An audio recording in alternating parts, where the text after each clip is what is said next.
Well, hello there, friends, and welcome to Virtual Strangers 99. Oh I'm wow. your host, Wes. With me, as always, my good friend Roots. Roots, how's that old Lionel Richie song go? Easy like Sunday morning. You know what? Yeah. Sometimes Sunday morning, not so easy. Yeah, especially How's when yours been going? good. Well, that's why I said one of the things I was explaining to Jim and Mash in the Discord because we were just chatting in actual audio is that I don't stress about it. I'm one person. My kids are all grown. I've been there with multiple kids, 3 kids, right? Been there at the same. I mean, I'm like 10 years advanced from where you're at, and it's chaos, man. When you got that many kids running around, you got everybody. You're like you've even said, you're the go-to guy to fix everything. If something's not working, then work on top of it. And so, man, the fact that you're here is awesome. Yeah, man. Glad to be here. It's been a journey, man. Feels like I've been at it for a while. Everything going pretty good on the family front, though. It's just been a conglomeration of everything compiled up. With show prep. I'm not coming empty-handed. We don't do shiz shows here. When you see that vertical virtual strangers in your notification, you know that Roots and West are here bringing the goods. Yeah, absolutely. Although I do enjoy a shiz show from now every now and then, right? Not from Yeah, us. man. Sad news I just saw on the Twitters. It looks like Anthony has made his mind up, and the VR game rankings website will soon be no more. Well, bittersweet for me. I bitter because I enjoy the website and it is a good source of information, and sweet because I totally understand his decision. I mean, I'm sure he's got so much shit going on. Sometimes you just have there's just one too many things to deal with, and especially something that maybe you put a lot of time in, and you don't feel like it's going where you want. And why are I mean, he's not insane. He's going to stop doing what's not working and focus somewhere else. So actually, I kind of get excited because with that extra time, maybe he'll be able to spend on something else. And one thing I'm AR not. game rankings. What's that? AR game rankings. Oh, well, I don't know about that. ARGameRankings.com. You heard it here first. Okay, well, so he's seeing a shift. This is a Nostradamus moment for Anthony, then, right? I'm joking. I'm Oh, joking. It wouldn't surprise me though. He used to be the AR guy, if you'll recall. Loved it, and now would be probably a pretty good time to start getting on that stuff because whenever I'm doing show prep, it seems to be an increasingly frequent trend now that there's some big AR news. Some kind of breakthrough deal or corporate funding or this, that, or the other thing going on in the world of AR making the same leaps and bounds that VR was making 2 years ago now. yeah, absolutely. So it's exciting. It'll be cool to see how it's going to be merged together because we know that's going to be. It's just a matter of time, right? I think you'll get a headset that does both. It'll be cool. I think it'll be a cool thing. Yep, and when that happens, I'm sure we'll cover it because, like you said, I fully expect that by the time that technology matures, then we're going to start seeing all-in-one devices. I don't think standalone AR is going to be much of a thing. I think you'll see stuff like the Apple headset that just kind of does everything, right? Yeah. Yeah, it'll be cool. And as much as I begrudgingly say I'll never have one, maybe I'll get one if it's in the right price and it's if it does something that everything else doesn't do, then I could see myself owning one. If it's just a more expensive, better version of the headsets, I won't touch it. Yep. Only time will tell. But in the meantime, we're all about the VR here, and we're about specifically the VR games. And Roots, it's a pretty good week for VR games. Pretty good week for PlayStation VR, man. Doom 3 PSVR edition, you know, incoming, hot and incoming. Yeah, absolutely, dude. And you know what? I'll tell you what. I don't know why somebody just posted something in the Discord saying that Upload's not too impressed with the Doom VR. Did you see that? It was just right before the show I, started. I don't Um, know. I watched our friend Gamertag VR had an exclusive on the game yesterday and actually streamed it yesterday. And I watched some of that. He seemed to be pretty happy with it. Um, the character models and the NPCs, all that stuff got new um, new textures, new shaders, that sort of thing, and all of that really good looking. Sound effects really on point. New sound effects, but the environments he said were still kind of the old low res environments. But besides that, aim controller plays exceptionally well with it, and pretty much what I expected. If our friend GT is to be believed. It says okay, so this is what upload put as the red negatives, right? One and the last one is, in my opinion, stupid, but it says the PC shooter gameplay doesn't play to VR strengths. I think that says PC, even though it's not PC. World scaling feels off, and then it says it does. The last one doesn't measure up to PC Quest mods of the same game. Well, whether that's the Really? case or not, I mean, I guarantee it's better than the Quest mod, but whether it does or not, they're different platforms. You're getting Doom 3 on. I mean, yeah, if you've got the Quest, if you've got the PC version, you're not really worried about the PC or PSVR version, right? But if that's all you got, this is fucking huge. And I don't know, man. It's just that's weird. Upload sometimes baffles me. Like sometimes they seem like Well, they really know what they're talking about, and other times they just seem weird. Diz the Game Cat joining the chat, and he's been watching Brian Paul's stream that's been taking place over on PSVR Without Parole today, and he said that according to Brian, it's blurry, Okay. and that's kind of scary because most likely he was playing on PlayStation 5 because I know he has one. He also says that the scaling is off.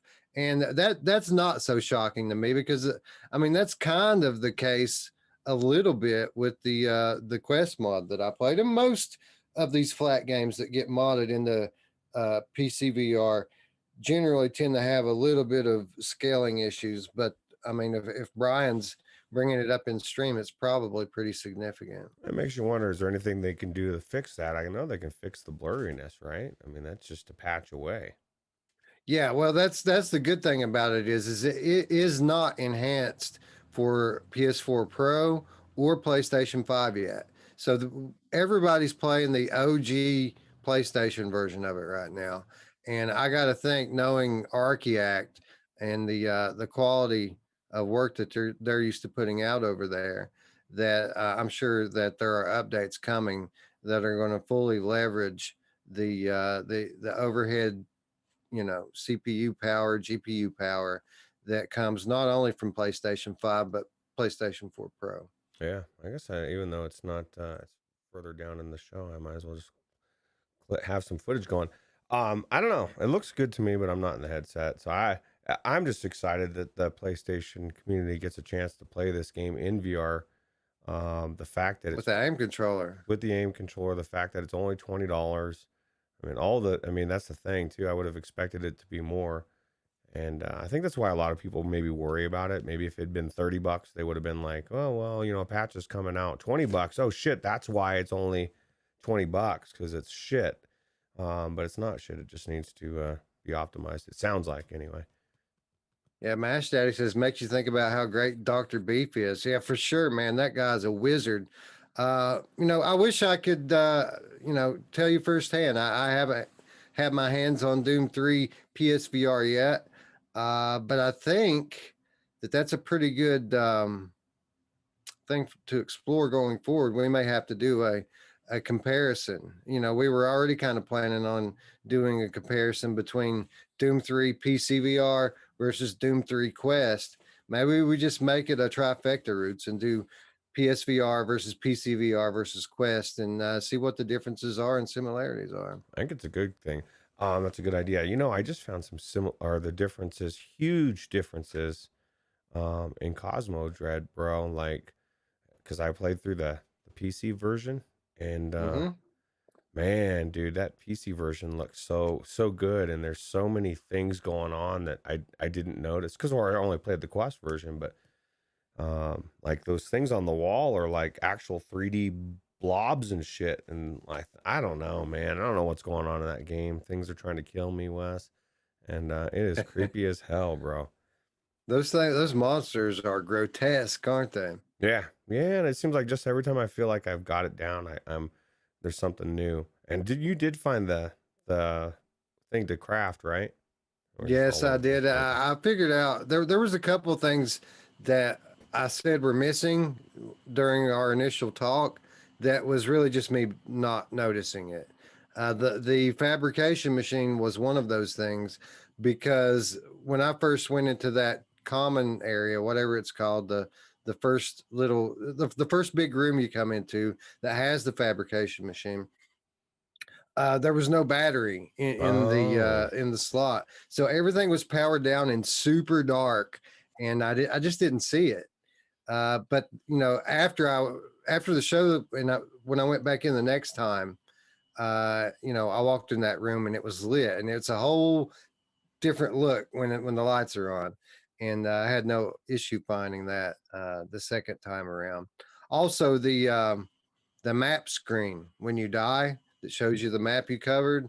I guess that was there the whole time because when I went back in the game, sure enough, just like you said it would be, it was right there. it's crazy too because you feel like you've looked all over, and then it's just this little corner of it, and you're like, "Fuck, I didn't do shit, man." Did you run? Well, we're getting a whole conversation. I guess we can go into that when we get to the sale. So Sure. Yeah, we can talk some more Cosmo Dread later. We got plenty enough other stuff to talk about, but before we do that, let's kick it off the way we always do. What do you say we say hello to our friends in chat? Hussein X joining us. Techno Glitch person, traveling man saying that GT was mastering it the other day. AIM support, I suppose he's talking about. Diz the Game Cat, hello. Scion joining us. Hello, friend. Greg's VR. Let's see here. Scroll up a little bit. Mash Daddy, what's up, brother? PD says, yo. What's up, PD? Hibsy the Game Cat. Hello, sir. Uh, let's see here. Radio Rut. Hello. Uh, and yeah, all of our friends in the house. GT way up there, Roots, but GT stopping by and saying, boy. So yeah, hello, come one and all. Welcome to the big show. Uh Lots to talk about, Roots. yeah, absolutely.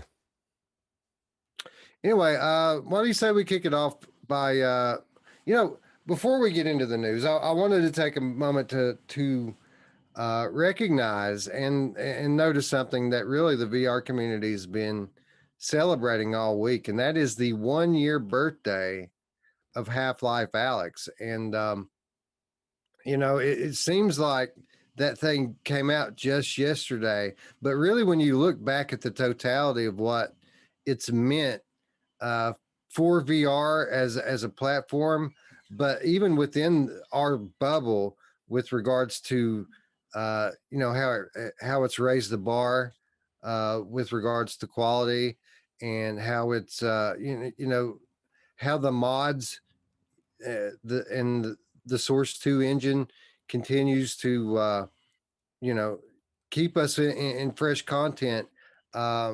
Really a milestone for VR as a whole, and a significant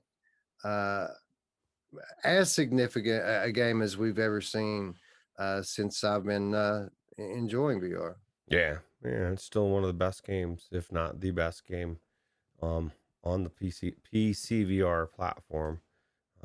We've gone down that road so many times. It's a game that I need to go back into. Just the fact that the Source 2 alone probably does make it the best game out there, just because of all the content that we keep seeing. And this one guy, man, I don't know what the hell, man. This guy needs to make his own game.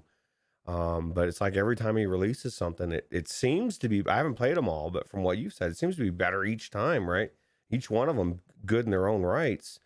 And it just kind of shows you that you're going to see some amazing VR games come out of this Source. And it's just a matter of time before, somebody creates something a company recognizes as being a phenomenal game. I guess it would have to be Valve, since it's their Source. And Yeah, I'm sorry. Go no, ahead. go ahead. No. No, I was going to say person coming through in the chat with what I was playing up to here. He says Tyler McVicker posted something about 2 Half-Life games that Valve is working on.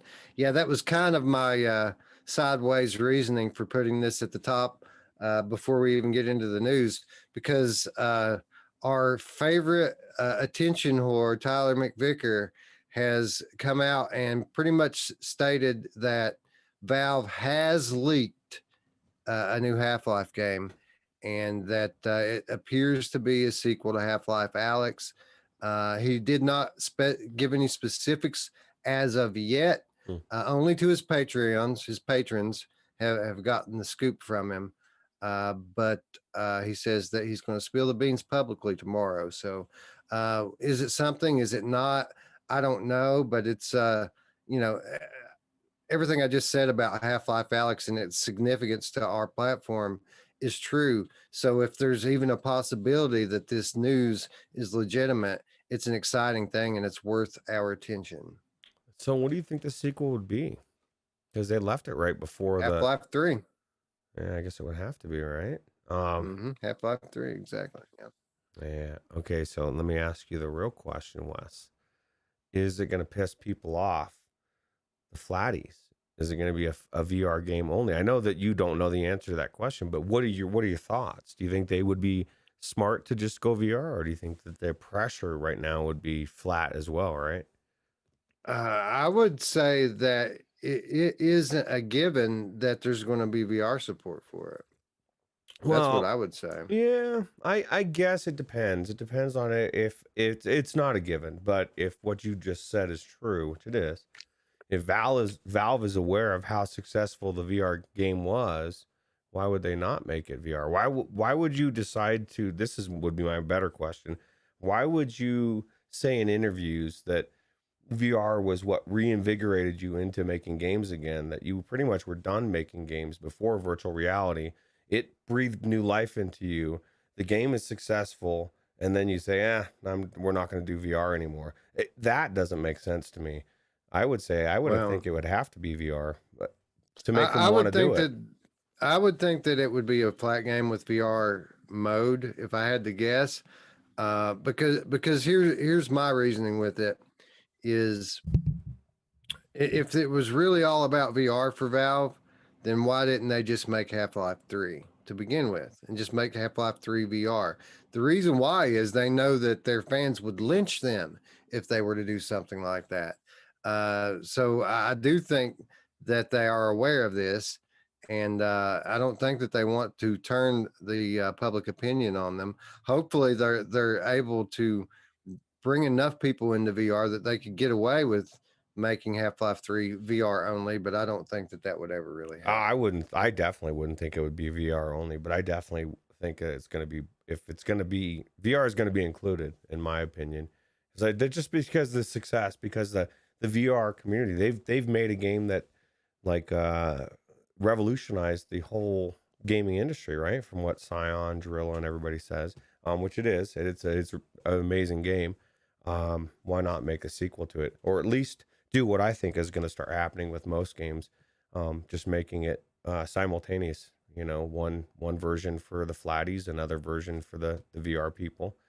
And I mean, if you think about it, even Doom 3, when it was being made in 2000, the BFG version, 2012, I was watching an interview with Carmack earlier, and they were writing VR into the game even back then, and that's why it feels so good and it feels so natural, because it was written into it. If they could do it 12 years ago, they sure as hell could do it today. And that was done at the same time, and it was also done in a day when they didn't know as much about VR. So I just think that they could. I don't think it's as hard to port these things over, or to write them at the same time, if you see that it's viable to do so. And I think they're starting to see that with all the headsets being sold, right? So Yeah, man. I would like to think that that's what they would do. I do kind of struggle seeing Valve as a company that would, when you make a flat game that has VR support, it still kind of works like a flat game, and it's just like 3D in most cases. Uh, when it comes to Valve, I have a hard time because they do love VR. I have a hard time seeing them making a game that you can play in VR that isn't a VR game, isn't built to be a VR game. VR game mechanics and flat game mechanics are two totally different things. And like I said, you can do both, but generally what happens when you end up doing both is you get a flat game that you can play in VR. And I mean, that's not necessarily a bad thing. Like, some of my favorite games, Resident Evil 7, Hellblade, these games are flat games that you can play in VR. I just have a hard time seeing someone like Valve making a game like that. Man, it just depends on how easy it would be. Or maybe they, like they said, they were done. I mean, if you were done making games, regardless of how your fans feel it, I mean, before Half-Life Alyx, and I think if anything, Half-Life Alyx was kind of like dipping their toe and saying, okay, we don't want to mess up Half-Life 3, the series. If we mess up an in between, we can just kind of pretend it never happened, still do Half-Life 3 down the road, people forget about it type of thing. But I feel like they're really, I forget what I was gonna say. They just really are more invested in it than we think, because they really were, from what their interviews, if we believe what they said, they were done making games. They were bored with it. That just the flat games were just boring to them. So aside from the fan base, I would see that if they still feel that way, they would just as soon never make another game again, instead of go back to flat to sat. Why did they not make this entire how many years it's been? Half-Life 3, right? They just said that they weren't ever going to do it. They had written it off. So, Well, maybe they'll do just the opposite. We've always said, or I just said, that anytime we've seen these kind of games that do both, it's always a flat game that you can play in VR. Maybe they'll be the first game ever to make a VR game that you can just also play flat. yeah. And it might not translate the best flat. I don't know if they'd be brave enough to actually do that. But I mean, it's certainly an option. Nobody's really ever tried that before. Yeah. And to be honest, after I've played it in VR, I couldn't see myself, if Half-Life 3 came out, I mean, I don't know that I play through Half-Life 3 flat. I don't know that it would have the same, maybe I do. But this was so unique and different, right? So, Yeah, very different. GT rejoining the chat here and basically saying what I suspected to be the truth. Anyway, he said the scaling issues were only with the characters, and it was very slight. He didn't think it was worth mentioning, and he said he also interviewed our friends at Archaeact, and they mentioned that they hadn't updated the game yet for PSVR Pro. I'm sorry, PS4 Pro or PlayStation 5, and he suspected that was the cause behind the blurriness that people were talking about. it was funny. So A year ago, people would have written off the blurriness. They would have downplayed it, I think. Not necessarily them, but other outlets, right? Just because it was, now the standard's been upped. You got the 5, the Pro. Everybody's starting to get used to it looking better, and they're like, oh fuck, man, this thing's blurry as hell, dude. So yeah, it's the Asgard's effect, right? We the standards are different now as to what they used to be even just a couple of years ago, because of games like Half-Life Alyx, because of games like Asgard's Wrath. And it makes it tough, man. It makes it tough, especially in the eyes of if you're trying to sell a PSVR game to upload VR. It's a super tough sell, huh? well, absolutely. And I would just suggest to people, if you're unsure about it, if you really think it's that bad, just wait a little bit. I guarantee a patch is going to drop, and people are going to be singing a different tune.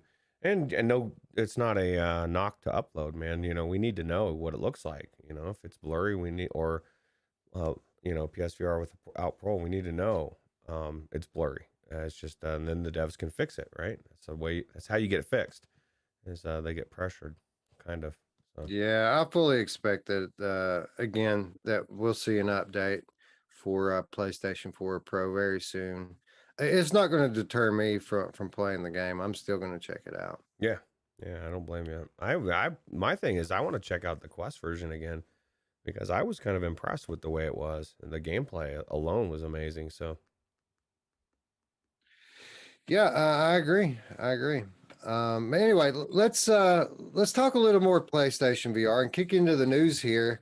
And you know, an interesting week for the prospects of the future of PlayStation VR. We had Stress Level Zero's Brandon Latch, and he spoke recently about the newly revealed controllers for Sony's upcoming PlayStation 5 VR headset this past week on Twitter. The Boneworks developers stated the obvious a bit, noting that the controllers look, quote, well designed and a big improvement over the Move controllers. Thank you, Captain Obvious. We all know that it's a big improvement over the Move controllers. Latch went on to state that, quote, we need to get our hands on them to make the call. But just by looking at them, I'd say there's a 90% chance that we'll support them. Latch says in his tweet that the Move controllers, with their limited tracking and problematic button layouts, were one of the major reasons for Boneworks never making it to PlayStation VR. These statements, of course, have led many within the PSVR community to speculate that a Boneworks port to console very well could be in the works. Controllers aside, though, Latch also spoke on the capabilities of Sony's new console, stating that, quote, PS5 is already above the minimum spec PC that delivers a good time in Boneworks. The SSD is a godsend too. And I think, Roots, at the end of the day, really the last bit there, uh, probably more of a barrier than even the Move controllers. Not saying that he's not being honest when he's talking about the Move controllers keeping him out of console development. But at the end of the day, it's a lot harder to develop for console, or at least it was back during the PS4 era when you had all of this limited, um, power to work with. And it's easy for him to blame it on the controllers. That's an easy scapegoat to point to. But I would just point out that Stress Level Zero, when it comes to VR, PC's all they've ever given us. They haven't given us any Quest. They haven't given us any console. They're a PC VR company. So I'll believe it when I see it, but certainly some encouraging words here from Mr. Latch. yeah, well, it just kind of reiterates the fact that the hardware can run it. And same thing with Half-Life Alyx. It'll just be a matter of whether they want to move over to that platform, right? But I don't know. The way he said it kind of makes me believe that if it came out, it would be a PlayStation VR 2 thing, or maybe a Pro slash 5 only type of thing. Because at some point, if you wait long enough, then you don't have to worry about hitting that vanilla. You don't have to worry about doing the Pro, right? I don't know if Sony's at that point now where you would have to hit all the different platforms, but at some point it'd be a lot easier to bring it over, right? Yeah, yeah. I would think that it will. I mean, it's easy for us to say because we're not developers, but you wouldn't think it would be very difficult for these PC developers to port things into PS5. It is a very capable machine. Now, with that said, it's a different thing. It's a different thing developing for console. And when I say console, I'm kind of including standalone VR in that as well. It's not the same thing as what they've always done, and that is writing and coding for PC. So I'm sure that they're certainly capable of um, learning what they need to know to bring a game to console. They may have even put flat games out on console that I'm not aware of. But when it comes to VR, they've only ever given us PC, and we've spoken before about why so many people go to Steam first. So the reason why is because it's the easiest thing to do. PCs have so much extra power and overhead. You don't have to put any kind of work into optimization, not much anyway, to get your game running smoothly. So it's a bit of a different world on console, but I certainly think that this very talented team of developers is up to the task if they choose to do so. And by the looks of these statements that they made on Twitter, they're certainly interested. Yeah. Plus, we, as time goes by, which is already done for the last 5 years now, we're getting more and more experience in VR. So, yeah, I guarantee Stress Level made enough money they could hire a few people that are experts in bringing games over and just have them do that focus. You know what I mean? Like at some point, collaborate with another company or something, make it happen. Boneworks or Stress Level Zero, and I'll be happy. I want to see this on Quest too. That would be an amazing game, right? Well, they've already kind of alluded to a sequel or a prequel, something taking place in the Boneworks universe or universes, I guess we could say, uh, coming to Oculus Quest, and that was even before Quest 2 was launched. So I think that's the next thing we'll see from them. I think that we'll see this Project 4 or whatever they're calling it come to Quest, probably Quest 3, let's be honest. Quest 2 and 3 sometime next year. But Boneworks port to PC, or I'm sorry, PSVR 2, that's easy money, right? Like uh I got to imagine that a lot of these more well-known VR games that have come to PC over the last couple of years, when they start thinking about the prospects of a PlayStation 5 VR next year, I mean, they got to be, licking their chops at at that money, right? Because uh, you got to think, for a relatively small amount of work, importing over to again a very capable system, uh, they have a whole new audience that are hungry for these kinds of titles. Trust me, if anybody uh, is just starving to death for stuff like Half-Life Alyx and Boneworks, it's the PlayStation VR community, and these developers would be wise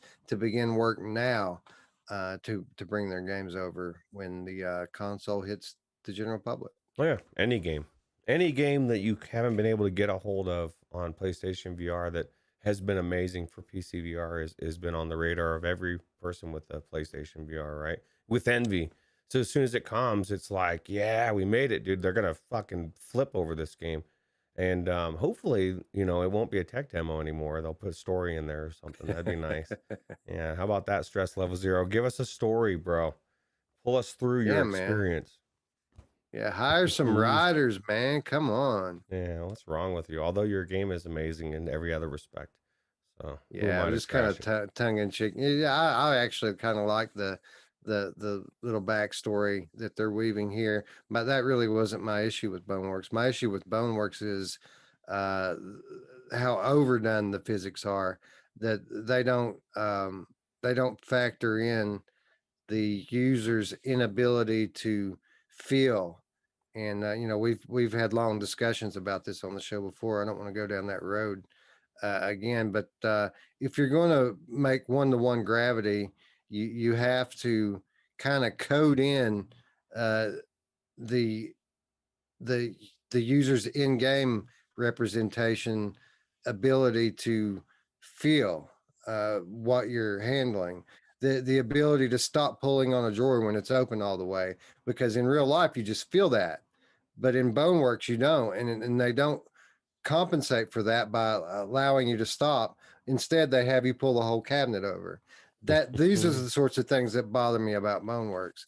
The story, or in your case, lack thereof, really didn't bother me all that much. Yeah, me neither. It's really not bad. It's an amazing game. So It's probably the most immersive experience that I've ever been in VR. And when I start thinking about a next gen headset like PlayStation VR 2 with next gen controllers with refined haptics and adaptive triggers, you're talking about making the most immersive experience I've ever experienced even more immersive. I mean, and the prospect of that, I mean, people are going to lose their shit on, if this thing ever comes to PSVR 2. yeah, I agree. Person says they went overboard with the physics. Yeah, I think that the physics are fine the way that they have them, but again, with uh, they're overlooking an entire area of the human experience here and our abilities. And if you're going to simulate physics, then you have to simulate some of the abilities that we lose in translation through the VR headset. And the in-game character that's representing you needs to be able to judge things by feel that you can't actually feel through the equipment. Maybe one day the equipment will be so advanced that we can feel these sorts of things, but in the meantime we can't, and they have to code that in for us. Otherwise, there's going to be a disconnect between uh, the game world and the real world, and it's immersion breaking. You just described the new controllers for Sony, with all the, think about it. Like, there is something in that controller when you go to pull it. You can feel it, right? Like, I don't know what that controller does. It's like witchcraft, bro. Voodoo. So good. It's crazy. Reckoner VR chiming in on the chat, joining us to sum up what I just said in a much more eloquent manner. He says the physics were trying to go beyond the level of the current tech. Exactly. The physics were ahead of their time. Yeah, they're ahead of their time. Yeah, well, I'll tell you what, Boneworks 2 is going to be amazing when they release it next week. No, just kidding. You know who loves Boneworks, Ruuts? My mom! Oh, wow. I didn't know she calls it that, but that is good. That's a good code, bro. Boneworks. It works. Works for me. All right. Anyway, a little bit of more PlayStation VR news before we move on. Just wanted to talk a little bit about Hitman 3. IO Interactive announced the new expansion DLC plans for Hitman 3 this week, as well as outlining the continuing plans for more free post-launch content. The quote 7 Deadly Sins expansion will be released as 7 content packs, each one focusing on one of the 7 deadly sins. Each pack will cost $5, or you can buy them all for $30. The first content pack, Greed, will drop on March 30th, just a couple of days from now, and include a new escalation contract called the Greed Enumeration, and it's set in Dubai. Escalations, for those of you who don't know, are contracts that are built around the existing maps, only now they have new targets, new objectives. They offer increased difficulty with harder targets and harder objectives over multiple playthroughs. The Greed content pack will include the unlockable Rapacious suit and 2, quote, sin theme items, the Greedy Little Coin and the Devil's Cane. IO's also lining up new free content with each of the new DLC themes. When each new paid DLC pack drops, so will more free content, including more escalations, featured contracts, and elusive targets. IO says that each season will last 4 to 6 weeks, with the next detailed roadmap for upcoming content dropping in the first week of April. So, Ruuts, Hitman VR is the gift that just keeps on giving, man. I don't think I've ever seen another game that dropped with as much AAA level VR content as Hitman 3 had with it. And it's only been out a few months, and now they're adding to that on an almost monthly basis now. Free content for all every 4 to 6 weeks. And if you want to throw down just $5 more, some premium content added into your experience. If I didn't have this show, I could very easily see Hitman 3 being the majority of what I played for like half a year. Yeah, it's bullshit, dude, because I've thought I forgot about this game and I'm playing it flat, dude. I keep seeing reasons that are calling to me to play it flat, Wes. I need to be patient because I don't know. Because I feel like it's coming to PCVR I just don't know when. And do I want to ruin my experience playing it flat? I don't think I do, right? I don't know. I'm sorry, I totally missed the end of what you said there. I was reading Mr. Onikazi's comment No, here I in was just saying the chat. I feel weird about playing it flat when it's probably going to come to PCVR in the near future. And I feel like we're not that far away, but the fact that we haven't heard anything definitively makes me impatient, and I want to check out Greed, Wes. I don't want to have Well, here's the greed. thing, Roots. Here's the thing. You're going to have a PS5 at some point. Am I wrong about that? Yeah, at some point, but I don't know, man. My part of me is wondering how many people in this world really will, because there's just so many, and maybe down the road. But man, I feel like we're about to enter a weird time with electronics, even weirder than we thought we were in when this whole thing started last year of getting hold of stuff. I really feel like we're going to be looking at getting a hold of stuff very difficult for the next year or two. And I hope I'm wrong, but like all the signs across the board, like even this boat that's stranded in that canal, the Suez Canal or whatever, like it's changing. People have to go 24 days around the world to get stuff to here or wherever they're shipping it. So they said they're losing $400 million an hour by that ship being there, the world economy. You know what I mean? And they're talking, if they don't get it out by today or tomorrow, they're talking weeks. So like there's a lot of things that feel like every time I turn around, there's just one more thing that's like there was this super semiconductor plant in Japan that supplies most of them for the world. It burnt down last week. And so like it's going to be even harder to get a hold of these semiconductors. And so I don't know, man. I plan on getting it eventually. It's a long-winded way of saying maybe. But I don't know. Yeah. I wasn't really talking about the scarcity. And I know if you're dedicated right now, You can you get can it. get one. Uh, in fact, the other day I posted on the Discord, 5 minutes before they went up for sale on the Sony Direct Store, and just for shits and giggles, I clicked into it and waited in line, and I made it in. Man, I could have bought another one, but I mean, I don't know anybody that needs one, so I didn't. Should And have. You I'm could not have gonna. scalped it, bro. Oh, that's part of the problem, Yeah, huh? yeah.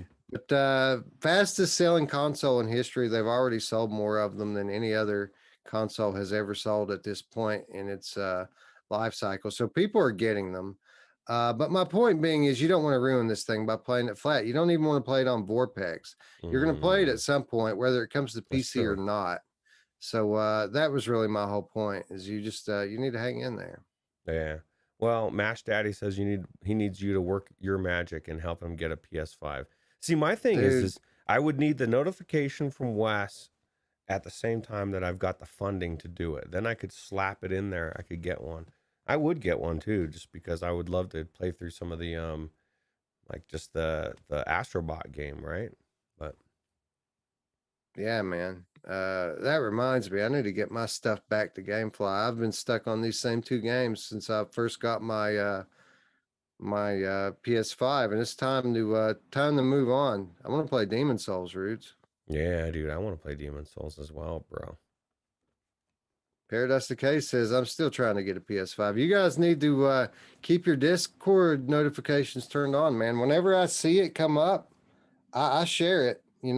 I don't keep it to myself. I try to facilitate things as best I can for our community members. So make sure you got those notifications turned on.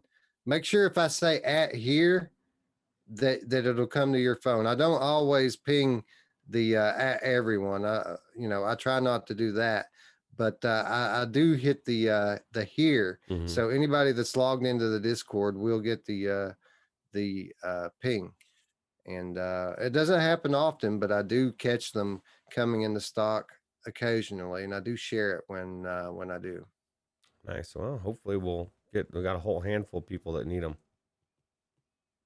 PD says most of the time they're only US, right? I don't know, man. This last time it was Sony Direct.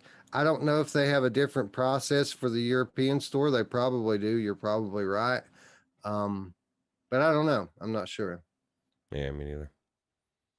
Yeah, I just wanted to go Uh, back to where, like, somebody said that that guy I was telling you about, that military guy from the last show, he said that he just naively went down and thought he was going to go buy one. And he said that he found out the hard way that, man, this isn't like every other console where you can just go grab it off the shelf, bro. Like, and then as he researched it, he found out how fucked things are with all the scalpers and everything else. So, right. Yeah. I mean, it's certainly unprecedented times because it's kind of like the perfect storm. You have everybody who's kind of isolated now and staying at home. So we need entertainment. You have the government handing out money like it's water. So, like, people can afford whatever they want right now. And then there's been a global semiconductor shortage for a year. So, it's been um, difficult for the manufacturers to ramp up supply to meet demand. But with that said, supply really hasn't been the problem, because again, they've sold more of these than any other console ever in history before. So they've been out there. It's just that the demand is at such an unprecedented high right now, not only for consoles but for graphics cards, for all high end electronics. Even Oculus Quest is not the easiest thing in the world to find. um so yeah, yeah. Reckoner VR in the chat says, I'll buy PS5 when PSVR 2 is released, I think, although Hitman has almost tempted me back. Well, here's the thing. If you know you're going to get it for PSVR 2, you should just go ahead and get it. Here's why. Well, first of all, you don't want to pay for it all at one time. It's a $500 console. I'm sure that the headset's going to be at least $300, maybe more. Do you really want to shell all that out at once? And if you know you're going to get it, why not get it now? Why not play Hitman? You know what I'm saying? Why deprive yourself of a year of awesome experiences, uh, just because you're unsure, uh, when you're really not that unsure. You know you're going to buy it. Come on, man, you're going to buy it. well, think So, about this. If you're going to buy it already, Matt, absolutely. And think about Anthony's story, his video card story. I think it was him, right? He ended up staying with a 970 for I don't know, or whatever it was, for a long time. Wanted to upgrade, but he waited too long. He waited. He thought he would wait a little bit longer to get the video cards. The whole Bitcoin thing happened. Video cards became scarce. They skyrocketed. And now you're looking at double the price for the same card. And Gary, what I would say is, everything that we just outlined, or I did anyway, maybe they are harder to get than they are even now. And you think, fuck, man, I should have got them when they were available. Now I can't get one even used for $1,200 because they're just not out there. You never know. I'm like Wes said, as long as you're already going to get it anyway, unless there's a reason financially, why not? yeah, yeah. I'm always a big proponent of, you know, that extra time that you get with your device is worth something, right? So even like, uh, devices that you pick up and end up selling for, maybe you take $100 loss on it. Most of the time, the time that you've had with it is worth the money that you lose with it. So, uh, yeah, I'm always a buy now guy. If you can afford it and you know you're going to get it anyway, you should get it. If the opportunity arises, you should jump on it. Yeah, agreed. Technoglitch says, I never got my PSVR VR adapter for PS5. Dude, that's messed up. You might want to contact them. I had no issue getting mine. I had it before my PS5 got here. Barely, but I had it. Two of them. I've got two of them because I had two PSVRs and they sent both of them. Well, that's exactly what happened. Technoglitch's extra one went to you or to Corporate Zombie, because Corporate Zombie also has two. Yeah, well, I mean, I've got two PSVRs. I ordered two of them. Is the reason I got two. Well, Spry Guy says, you're dude. Okay, Spry Guy, you know how many people told me when I got my 2080 that I was stupid, that I should just wait for the 3080 and the 30,000 series, and I was coming from a 1070, and I would have had to wait like a year and a half with that shitty card. I mean, it's okay card, but the time that I had with it, and then now with everything going on with the 3000 series being difficult to get, it doesn't seem to be such a bad buy now, does it? But I mean, obviously people get it. Wes got his, but it's no, I mean, how many hours did you spend to get it? You know what I mean? Dude, it took me a solid month. And most people aren't as dedicated as you. Radio Runt still hasn't got his card yet, bro. Like, it's crazy, dude. Like, I've never seen anything like this technologically. As far as you know, it just shows me we've been spoiled for a long time, bro. Like, for a long time. Yeah, yeah, and I mean, I don't see that changing anytime soon either. With again, people have all this money, and they're looking to spend it. And the funny thing is how many people are going to hold on to it is the question. If you can't, everybody's got the cash right now. How many people are going to sit on it for 4 to 6 weeks until what they want comes in stock? That'll be interesting to see. Or will they just go out and pay the scalpers what they're asking? Well, and that's assuming I always look at this as the dollar value is time, there's a time stamp on it anymore.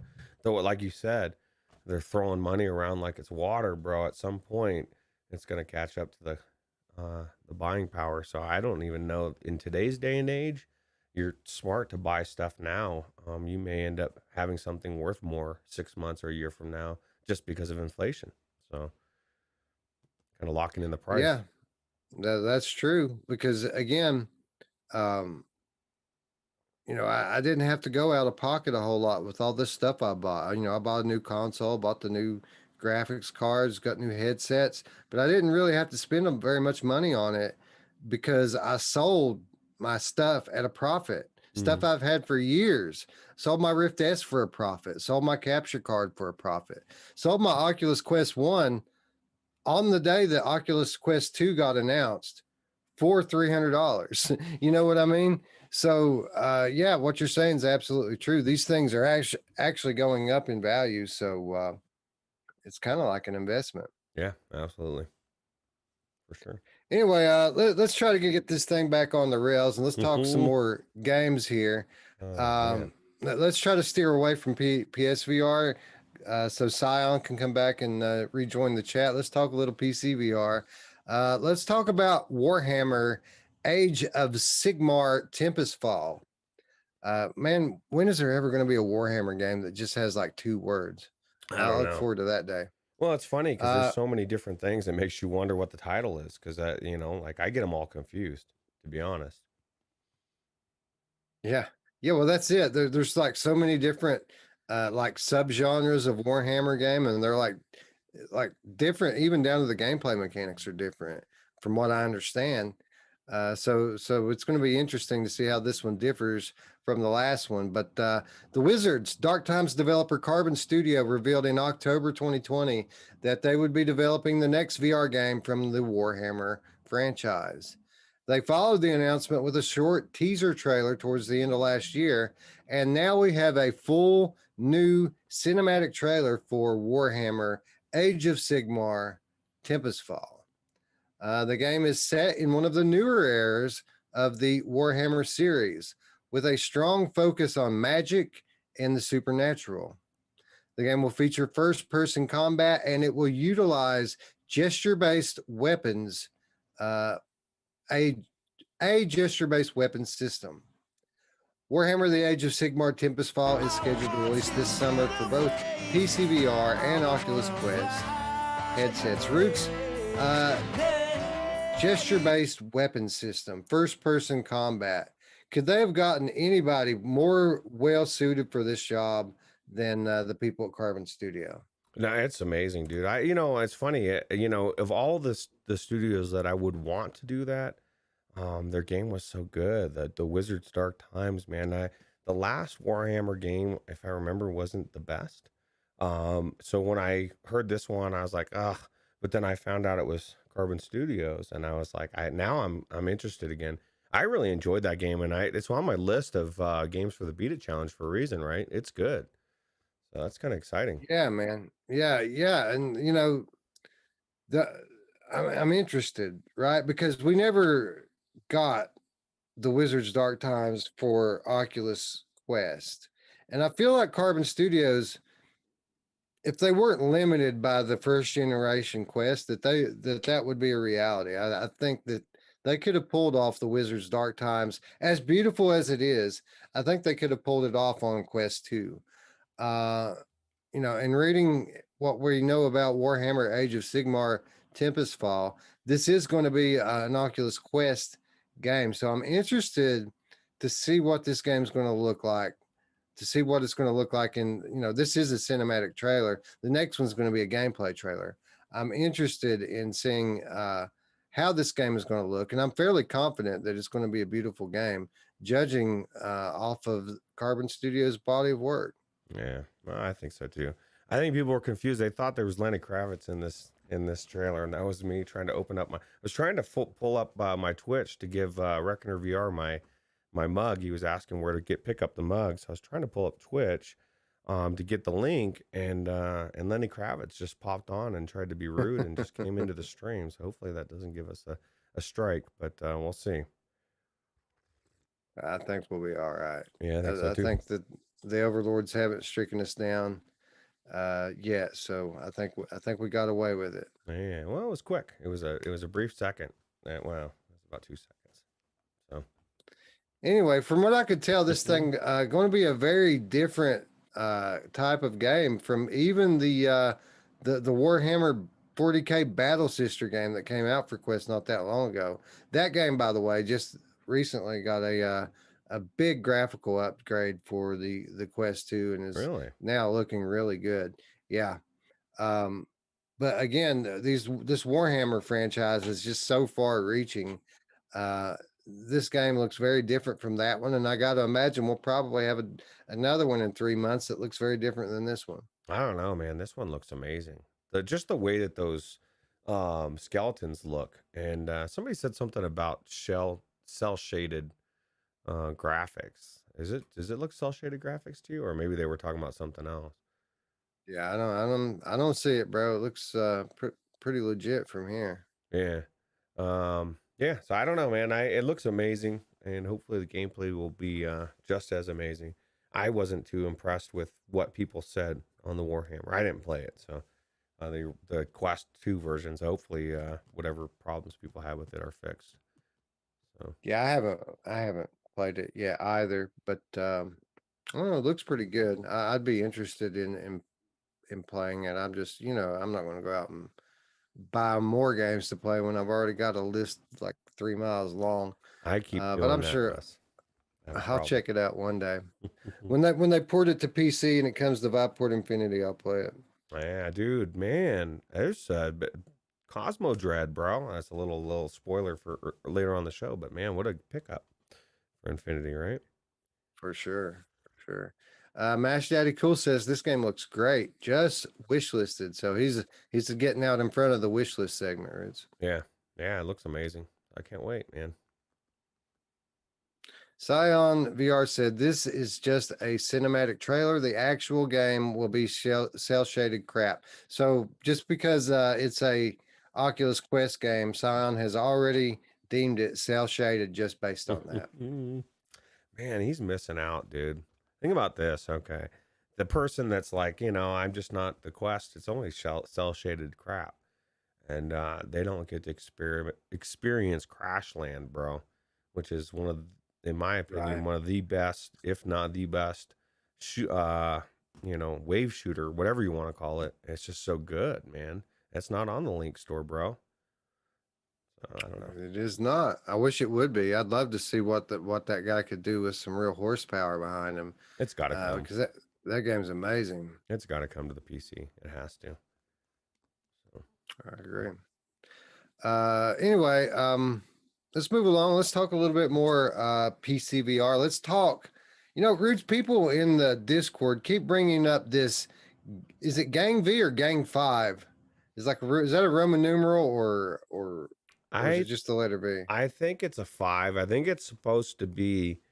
It's got to be a 5. It's because it's so similar, and they kind of not do it as like a GTA 5 battle royale. It has to, you know what I mean? It would make sense for the brand recognition to have the V in there, so just people see that V in there. That's the whole premise, right? It's a GTA 5 Battle Royale in VR and out. Well, there you go. Roots just said it all. Raptor Lab, the creators of Wardust and Standout VR Battle Royale, are working on yet another VR Battle Royale. Only this one's a little different. Gang 5 or Gang V Civil Battle Royale takes place in a modern city setting similar to Grand Theft Auto, and it will also support non VR players. Each match will support up to 50 total players plus NPCs on a large 64 square kilometer map with tons of vehicles and weapons to choose from. The concept here is that you're not just battling other players on an open, empty map. Instead, the city is bustling and full of NPCs, just like Grand Theft Auto. Your objective is to be the last player standing, but the game the game itself plays out like a big gang war across the metropolis. There's a law enforcement system built into the game as well. So if you rob a gas station looking for cash to try to get better gear, the cops might get called on you. Gang 5 Battle Royale does not yet have a release date, but it's currently in an alpha test for PCVR with support for Rift, Vive, Index, and WMR. The game is said to be coming to early access soon, where it will remain for 2 to 3 years. Roots, most people cringe when you say something like that, but that was the line that actually made me feel a little bit better about this, because when I was reading the game that they're describing here, it sounds amazing.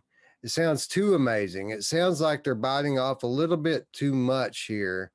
And I was skeptical that they were going to be able to actually pull this game off. But I mean, if they're going to saying it's going to take them 2 to 3 years in early access to get there, maybe they get there. Yeah, yeah. Well, a lot of people are saying a couple different things. Spry Guy was just playing this game when his show started. Mash Daddy's been in since the alpha began. Techno Glitch says this game is a janky mess. Sorry. It's come a long way. The whole premise behind it, because my first thought was like, okay, it's outside VR. You know, I've got the GTA 5 mod. I don't really need this per se, but I think people are forgetting just the aspect of it. It's a battle royale on a huge open map. I don't know if you've ever played the online mode for GTA 5, but it's some of the funnest stuff that I've ever done. I wish the Luke Ross mod would let me do online mode, because I would probably never come out. It's just that much fun. So that kind of intrigues me. Another thing that I noticed in this trailer, it said battle royale mode. So does that mean that this game is going to be more than just the battle royale? Are they planning on putting a story in this, or is it just going to be a battle royale game? And then I'm kind of intrigued by the fact that money plays a role. There was a game back in the day. It's been several years now, but I think it was 2018. It kind of died or started to die, but it's called Radical Heights. It was a battle royale flat game, and it was based on a game show. But one of the coolest things is you would earn money just different ways by breaking stuff or whatever, and you could buy different weapons, right? So that's going to be it sounds like a ploy in this, right? To where you can go rob some people, maybe earn enough money to go get a better weapon, then go back and fight some other people. I don't know. It just has a lot of potential for a lot of cool things, I think. So it sounds intriguing. Yeah, and if they're putting a story mode into this game, now we're talking something that could sell a few copies, because we've said it many times here. The problem with all of these multiplayer shooter games that are coming into VR is that they all fail to recognize that multiplayer shooter typically is an extra mode. It's not the meat and potatoes. It's the side dish. So if that's going to be the case here, and they're going to give somebody a single player story driven campaign to play, now all of a sudden this civil battle royale, as amazing as it already sounds, it sounds like something that might actually be a hit. Yeah, yeah, absolutely. And it's funny. I'm watching this trailer, and I mean everything about it. Look at the carousel, that looks like the pier of GTA 5. The mini map looks just like the mini map of GTA 5, literally the same little mini map in your thing. So I guarantee that's a 5, and it's smart, make the game as close to GTA 5 as you can, and then make it your own. And I think they might just have something here. I guarantee it's going to be better than any of the other twos. I mean, I like War Dust, and I'm not big on Standout anymore because Population 1 is way superior. But this looks cool. This looks like a really cool game that I want to play. And Paulo Triani says it's been a while since he's seen the show, and he's marveling at my beard, Wes. It's been growing. It's going to keep going, dude. I don't plan on stopping. As long as we're locked down, it's growing forever. So it's going to hit my floor probably. Welcome back, Paolo. It's good to see you, friend. Yeah. Welcome. Absolutely. Ritter says there's an open world and battle royale. Yeah, they kind of make it out like that it's simultaneous, right? Like the game world just kind of going on its own, going about its business, and you're trying to have a battle royale within the confines of that. So like you'll jump in and out of traffic to hide, and so on and so forth. So it's kind of like a hybrid. It's not a classic battle royale, but that's just the fundamental framework of the rule set. But it plays very different. I mean, very unique idea, and this is the sort of thing that we generally tend to applaud in VR. People trying something new, even though it's hard for us to sit here and call an obvious ripoff, something new and unique. It is in the gameplay concept. Even the fact that it's a battle royale, it is unique in that sense in an open world setting, and that's the thing is like battle royales are still big, they just need to think outside the box and to be successful. And I think that's what this one could potentially be. And the fact that it's going to be flat as well, people may love it, and, depending on what's going on. I know people love the fact, or at least I do, the online for GTA 5 is almost as fun, if not more fun than especially when you're playing with people. It's just amazing how much crap content is on there. It's crazy. Yeah, and with this being in early access for 2 to 3 years, Lipnox VR points out what happens when GTA 5 comes out for real in VR a year and a half from now. Then what's going to happen to this one? Well, it's still going to be a battle royale, but it's a good point, because if I can play the online version of GTA 5 instead of this, I'm going to play the online version as it is anyway. I've got really cool. Well, here's the difference. Here's the difference. The GTA 5 VR is going to be PlayStation exclusive. So the PCVR guys are still going to be able to play this one. That's true. It may be very, very well be. And Andy McAvoy coming through with the super chat. A Choca, Mocha, Loca, and a Red Bull. What's on the menu for tonight, man? VR is on the menu for tonight. We appreciate that, Andy, for sure. That Red Bull sounds pretty good, man. I might have to go grab one of those in a second. Yeah, dude. See, I'm like, it's funny. We got two ends of the spectrum. Wes is ready to fall asleep, and Roots is so wired. This is my second pot of coffee, dude, because I woke up so early. It's your second pot of coffee and your third coffee of pot. Yeah, dude. Colorado time for the win. I want the casino in VR so bad. Lipnox, what's funny? And I, this is something for anybody that loves strip clubs in VR, like all these stripper things that Main Fan was into, right?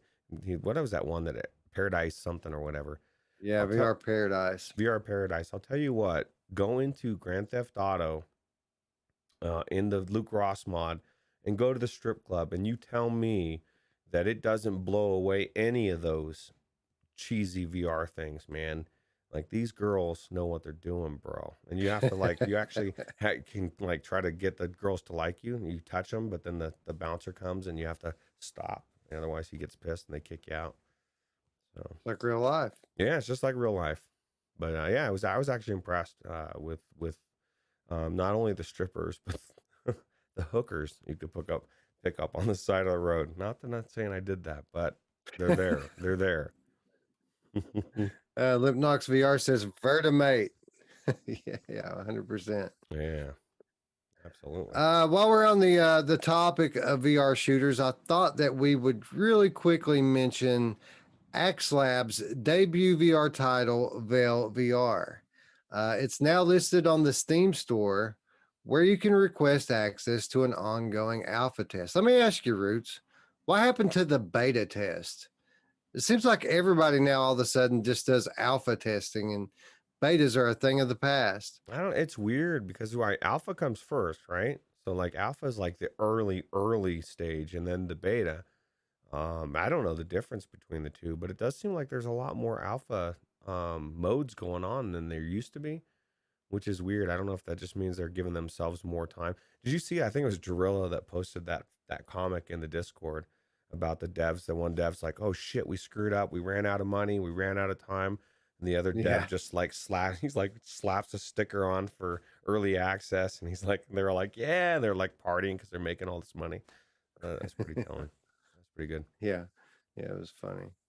Um, but yeah, no, I think that the alpha test used to be something that was internal, exclusively internal. Like you never went out of house to get alpha testers.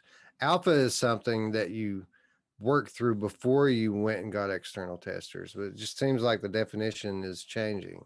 Yeah, well, that's what's happening in the world, right? Definitions of everything is changing. Beta has been replaced by early access. Spry Guy says that they got away with early access. Now we have alpha tests.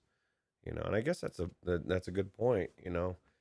As consumers, we put up with it, but I mean, what do you do, right? Like, I'd rather have the game come out and get better. It's just we need to hold the devs that don't live up to their promises accountable, right? Just don't buy their next game. There you go. Um, Anyway, Vail VR set in a dystopian future where two warring factions fight for control. The game is a multiplayer shooter which features two game modes, Artifact and Team Deathmatch. The developer says that the game's focus on tactics and realism is what sets it apart from other shooters. And the game also will feature full body animation for its characters. We don't know a lot about this game, Roots, and they don't show a lot about it, but I like what they're saying here. It's a different approach with this type of a game to go realism, right? Generally, if you're talking about realistic shooter, you're talking about World War II shooters or something of the like. But when you talk about dystopian sci-fi, post-apocalyptic future, generally that they tend to exaggerate the gameplay a little bit. But that's apparently not going to be the case here with Vail, and that is an interesting prospect in my opinion. yeah, I think so too. It'll be interesting to see how it all shapes out, right? Because there's so many shooters in VR, and I just there's only room for so many. And so I get nervous when I see a lot of them. I do like the fact because I watched the interviews, right, and all the devs were talking about it. I guess there was a video I found that had a lot of the devs. They were talking about their vision and stuff, and it does really seem like they're very dedicated to making this very realistic. So I know there's a place for it. People like Jim Hall, Mash Daddy playing Tarkov. One of the most realistic sims out there. So much so that you fall off somewhere, you break your legs, and now you're screwed like Roots. But so I think it'll be cool. I think that if that's really their goal, it could be really cool. So Yeah, so again, just wanted to mention this one really quick, as something to look out for. Again, coming from a brand new VR developer, XLab, but they're saying all the right things and have some fairly impressive alpha footage to show for it. So you can request access to this alpha test. I'm going to call it what it is, Roots. It's a beta test. You can access this through their Steam page, and you can also wishlist the title. So Vail VR, that's VAIL VR, available to wishlist on Steam now. yeah. Well, Greg's VR, yeah, that's true. Greg's VR says it's a sign that the numbers for VR still don't warrant the full investments. When iPhone and Android became the thing, the gaming, GTA 3 came to those fast. And that's true, but we don't even know like what's around the corner. We might, where I believe we're around the corner from GTA 5. If anything, that Luke Ross mod opened Rockstar's eyes that it can be done, and it's not that hard to do. Even if they just take what he did and build on it and fix what everything that the little things they need to fix, it's almost already done. So I would be surprised if GTA 5 doesn't come into VR soon. Within the next year or so. That's my prediction, but hopefully I'm right. Yeah, I think that we're going to get a Grand Theft Auto VR title at some point within the next, couple few years. I think it's going to be outside bankrolled though. I don't think it's going to be any kind of indicator of how many people are or aren't in VR at the time. I think that somebody like Sony or an Oculus is going to pony up the cash for it because they know that's going to sell headsets. Yeah. And it's this chicken or the egg situation, right? Which comes first? The people that you need to make it viable for AAA game studios, or do we get the AAA games first to bring the people in?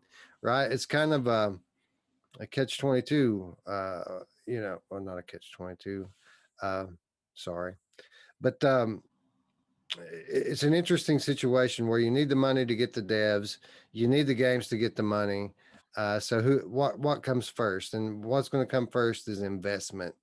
It's the only way. So again, when I was talking a moment ago about how it was going to be a Grand Theft Auto VR is going to be a PlayStation exclusive, I wasn't really joking. That's what I fully expect.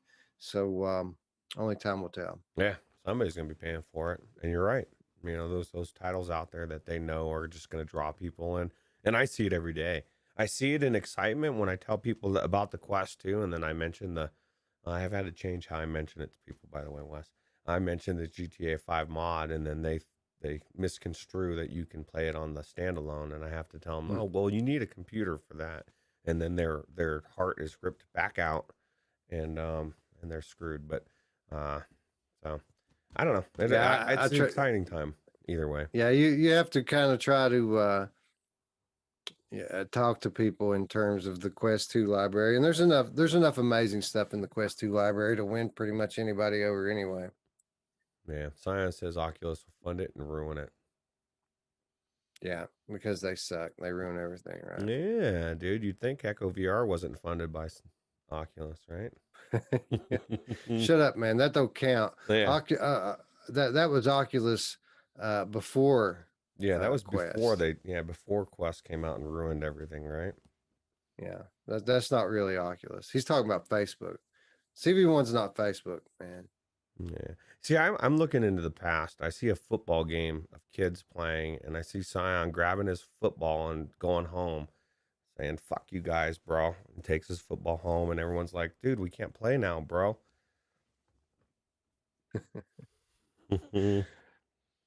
Let's talk a little Quest Roots. Since Scion's so active in the chat, let's talk about Dr. Beef. He come up in the discussion earlier. The Beef team at it again, this time bringing in a lesser known title. Wrath, Aeon of Ruin is an upcoming flat PC game that's available now in early access on Steam from 3D Realms, the creators of Duke Nukem. It's described as a hardcore first-person shooter, and it is scheduled for full release this summer.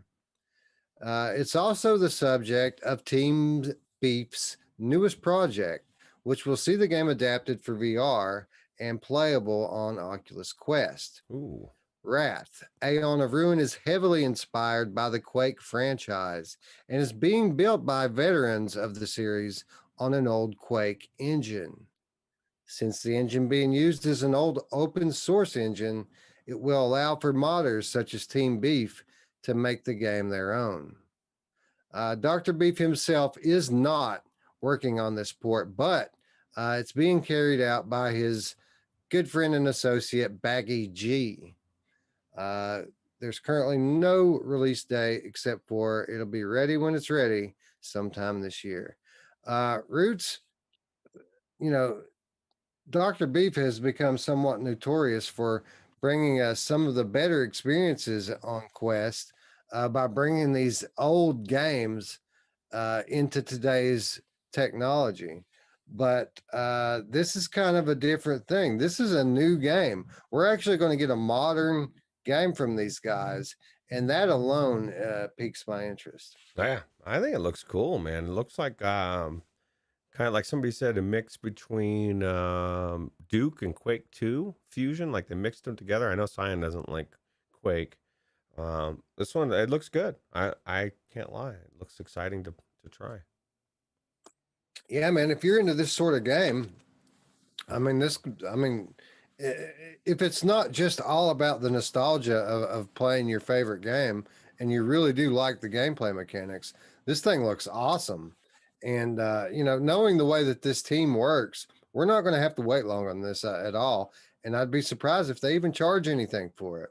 Yeah, it's amazing, right? There's so many good games out there, so many good ports already to the Quest 2. This is exactly what we want.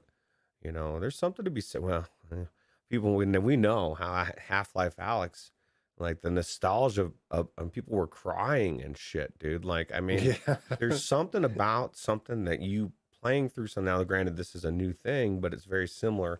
It's just cool to see so much innovation happening. So Yeah, it's cool to see people making new games in these old engines too. They're making this out of Quake. Makes you wonder what people are going to do with Source 2 in 20 years, don't it? yeah, well, it just makes you wonder what could be done. Like, and these are all modders, most of these, man. What about the professional developers that have been doing this for 15, 20 years that really, and I'm not saying these people don't know what they're doing, but that really do. That, like, they're just, I still think we're like right on the edge of just being blown away, even though I'm already blown away today, Wes. So, Right. it's just crazy. We're in crazy times. Crazy town, bro. Yeah. Topsy turvy world. Topsy turvy world. I like this part of topsy turvy world. It's the other Yeah, for part that sure. sucks. Well, I've said it a million times, man. Shooting stuff in VR is just awesome. It's a hard thing to get wrong. And when you talk about these old boomer shooters, they're so fast paced. It's fun, right? If you can stomach it. And, with the hardware becoming more well suited for higher frame rates, games like this becoming more and more viable Well, for that's VR. exactly something that Jim Hall was saying earlier today that resonated with me. And he was saying that most of these games, he said, being honest, they should be really should be shooting for 120 for every game, and they will once the technology gets to that point. Because, we've already seen them walk back the 72 hertz to now 90 on the Quest. And, it was set, it had to be 90, then it was 80, then it was 72, and now it's 90 again. And, obviously the more you have, the better. So Yeah. Yeah. Something else just got a big 90 hertz update for Quest. yeah, I I saw forget that. what it was. I think that might have been in the notes on one of the games that's on sale, right? Maybe not. I think I was reading Maybe. that actually to Mash Daddy and Jim when you were doing the notes. I can't remember what it was I now. was thinking, I think I'm thinking of something else that I left out of the notes, but maybe you're right. Maybe I ended up putting it in there. We'll see soon enough. Um, Scion in the chat says this game looks like it's perfectly suited for Quest. Obviously, right? Because Mm, it's so charming looking. It's it's no Proton War, right, Roots? yeah, it's definitely no Proton War. This one actually looks like the gameplay would be fun. Then my thing is, dude, and that's exactly what I was saying. Graphics are important, dude, but I would submit we're and you've even said this many times. It's amazing how much time has made people forget, but the gameplay is super important, and you can overlook the graphics if the gameplay is amazing and fun and has that gameplay loop. And then even graphics like this, once you get in the headset, they don't. I mean, it looks like you're in this comic book world or whatever you want to call it. I don't feel like it's immersion breaking, but I don't know. I guess maybe if everything was shooting up instead of shooting straight, then Scion would think it looked a little bit better. But Not like right, right. No, but when you talk specifically about games like this, yeah, graphics become even less of a deal because I mean, you're scrambling, right? You're scrambling to not get blown to bits. You're not sitting there with your nose to the wall going, I can see the pixels, you know. Uh, but I think specifically what you're talking about are these recent cell shaded games that we've had coming out. And inside the headset, it looks way different than it does on the flat screen because these developers are getting really good at using things like shadows and lighting and particle effects to ratchet up the realism, even though the art style is a bit cartoony. So again, as always, don't judge a book by its cover, and graphics aren't everything, bro. I would submit it's very similar to Mist when it first dropped, right? And it's static images, and people said it was next level. It was like cutting edge back then, right? Well, we're Mhm. right in the same exact era right now with VR and these quests, except for instead of static images, you've got dumbed down graphics and a lot of trickery with lighting and stuff to make it look amazing in the headset. And there will be a time, and we're not that far away, where we'll be looking back and we will be saying, "Oh God, that was antiquated, dude." Remember when we were playing these cell shaded graphic? Then even the cell shaded graphics will be 10 times better, right? It's just it's a step. So Yep, absolutely. Anyway, one more game before we get into our weekly reminders, and it's another quest game, and this is something that is surprisingly intriguing to me. Like, uh, this one was not on my radar at all, but looking at this, I absolutely think I'm going to check it out. This is a game, and I know I'm going to pronounce it wrong, most likely. It's called Daedalus or Daedalus, whatever. Daedalus.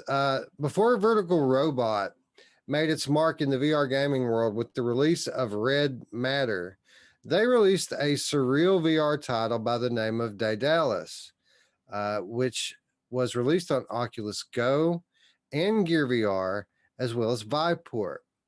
The studio has decided to return to their roots with this one, as they have now ported it to the Oculus Quest via App Lab, with the addition of some much needed enhancement for modern VR.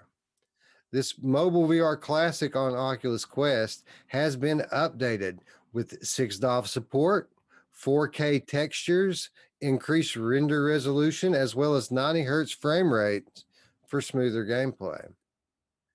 Uh, Available on App Lab now for $5. Roots, were you aware of this game at all before right now? I was before right now because I was talking to Jim Hall about it, and I just mentioned the name, and he immediately said, "Oh, dude, I played that back on the Go or something." And he was telling me, he said when it came out, it was cutting edge. It was like at the time that he played it, it was the game you needed to check out for the Go, like definitively, right? And he said it made him feel sick for whatever reason. There was a lot of spinning or something, but he said it was super cool. It's a platformer puzzler. I did not know that this even existed.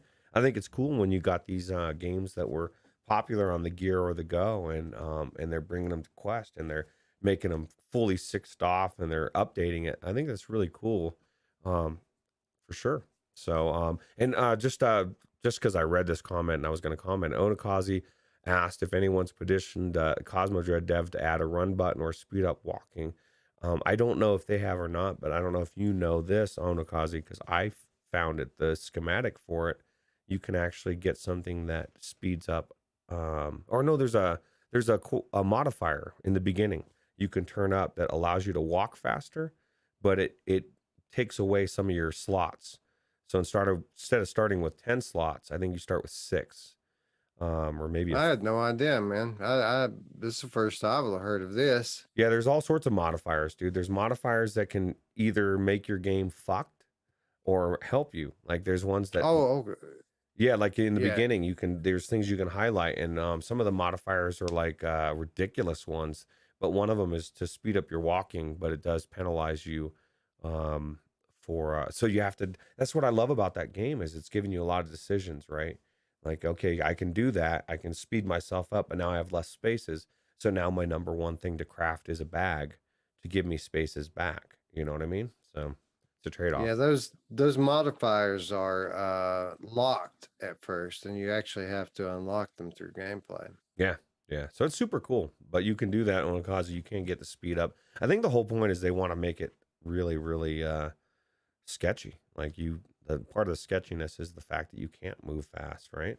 So Yeah, yeah, I kind of agree that I wish that there was some means of traveling faster in the game, not really as a means to defend myself from the monsters, but just in general when moving through empty corridors, I'd like to be able to do it a little bit more quickly. But I understand the decision and why they did it the way that they did. well, there's more to it too, because somebody just said, "Is there a lights modifier for chickens like me?" And there may be, but there's more to the lights, Wes, than I knew. Like I think the lights prevent certain things from happening, and so when you're just willy nilly pulling them from different places, you're kind of not doing it right. Roots, you're doing it Yeah, wrong. So yeah, I discovered this one on the Cosmo Dread video that I put up on the channel yesterday. I discovered it in real time what the significance were of the lights, and it was a trying time, a taxing situation. yeah, well, I'll tell you what, you must have ran into your multiples, man. Because I ran into it again where I had like 7 guys coming at me. What the fuck is going on, man? How come I don't get Wes's runs where nobody's out there? It's crazy. Well, those days are over, by the way. Anyway, uh, yeah, that was my first real run, and it was the deepest I ever made it into the game. I haven't had another run like that since, and I now there's all kinds of enemies everywhere. think the devs heard you. They're like, oh, you Probably. you think it's too easy? Push the fuck Wes button. Yeah, well, they did that for sure. Gamer Chick says, "What was the verdict on Boneworks? That she has a bet going that it will not be ported." I tend to lean toward. I think that it will. You know, obviously a lot of speculation going on right now. And again, you do have the fact going for you that these developers are PC exclusive developers, and just because they want to bring it to PSVR doesn't mean that they're actually going to end up going through the work that it's going to take to optimize for console. So I think that you still have a pretty strong position with your bet, but at the end of the day, I think that they're going to see a fairly significant uh, income potential by bringing a game that they've already put the work into developing, just by simply by porting it into the console, selling a bunch more copies is kind of a no brainer in my opinion. Yeah, absolutely. Opening up your I mean, at the end of the day, it's a whole different audience of people that now know who stress level 0 is. You know what I mean? Like, it's just, it makes sense. If you can do it, why would you not do it? So, Right. Right, exactly. Well, why would you not? But again, I mean, maybe they want to do something new. Maybe the new Valve headset's out in 2 years and they don't want to spend any of their time and resources into making stuff for PSVR or Quest. yeah, Maybe they absolutely. don't like money, bro. Maybe they don't want money. Maybe they just want to make cool stuff. Maybe they know it's a tech demo and they don't feel right bringing a tech demo to Sony's platform. Right. Well, I doubt they that's it. know they're not going to make it through QA anyway. Yeah, dude. Well, it's not Oculus Quest. At least with Sony, like they're going to tell you, hey, this is what you needed to change and we'll get you Right. on there, bro. So, Anyway, I've got let's talk a little bit more about Daedalus here. And this is that type of surrealism that I really enjoy. One of the things I really enjoy about VR even though it is a fairly uncommon thing, or is this type of surreal adventure. And this is purely a puzzle game, but it's such a unique environment and such a unique setup here that it really has me interested. And I don't care if it was, a 3 DOF game at one point. They've updated it again. 6 DOF controls, 4K textures, 90 hertz frame rate, and you're talking about Jim Hall complaining about getting sick playing it. Well, that 90 hertz frame rate might help that out just a little bit. Well, it was early on in the day too. There wasn't much stuff like this, and there's like flying around and camera movement, and everybody was new to it, right? So he probably wouldn't feel sick today. And we know what Vertical Robot's done with their other games, right? So I get excited. I see this an amazing puzzle game. It looks like it's thinking outside the box with movement, kind of like Red Matter esque. And dude, it's $5 on side. $5. Like, why would you? This is like a no-brainer, dude. Just because of the, it's kind of like with Crashland, dude. I bought that game because so many people raved about it. The fact that I brought it up in passing to Jim Hall, and he immediately said, "Oh, dude, that was the best game when it came out. When I played it, it was the best thing on that platform." And this review is showing, I mean, obviously it was a quality game, and the fact that they've updated it, I think it's worth $5, and I haven't even tried it. So. Yeah, it's worth $5 just to know, right? Yeah, absolutely. Anyway, I did bring over the game description. I'll read through that for you guys really quick, just so you know what we're talking about here. Again, this is $5 on App Lab. This is the beauty of App Lab, right? That we get games like this that would have never seen Oculus Quest release, or because the developers don't like having to deal with all this bullshit red tape, and then their game just ends up getting denied for unspecified reasons. Those are the days of the past, because now they can bring it to App Lab, and pretty much I think that as more of these games raise the profile of App Lab, that being on App Lab is within a year going to be just as good as being on the official Quest store. Yeah, I would submit That's my prediction. they just need, and this is, I don't know why, I don't know why Quest isn't doing this, or Oculus rather. Like, there needs to be an App Lab button. Just give me on the menu or your site a thing that lists every App Lab game that's there. I don't have to look it up by name. Um, and I know it's competing with their store, so I don't know that that's going to happen, Wes. I don't know. Yeah. Well, I mean, it's they're getting their cut. Don't you worry about that. I don't even. They're probably getting the same cut that they would have gotten if it had been on the official Quest store. Yeah, they're definitely not losing money, that's for sure. But like you said, I mean, it really is a testament. These are games that maybe wouldn't have been worth it for these devs to bring over to do all the work it takes to make it into 6 DOF. If they had to do traditional Oculus Quest store, maybe at the percentage that there's got to be a percentage cut. They get more percentage for being on the lesser store, I would imagine. So I just think it's cool. Daedalus. I hope I'm pronouncing it right. Daedalus is a platformer and an exploration game set in a spectacular, Oniric and surrealist world. Daedalus, architect and creator of fantastic mechanical artifacts, was imprisoned by the king Minos to prevent him from sharing his knowledge of Creta's labyrinth with others. Every night in his dreams, Daedalus explores the intricate labyrinths aboard his own winged creations, trying to relive every step, each leap, each fight to freedom in an attempt to escape his own tragedy. Aid him in finding 3 platforms that unlock the gate at the end of each level as you explore mysterious, dreamlike environments. As the levels progress, both architecture and difficulty grow increasingly complex. Boost, glide, ride wind shafts, use trampolines, and activate mechanisms.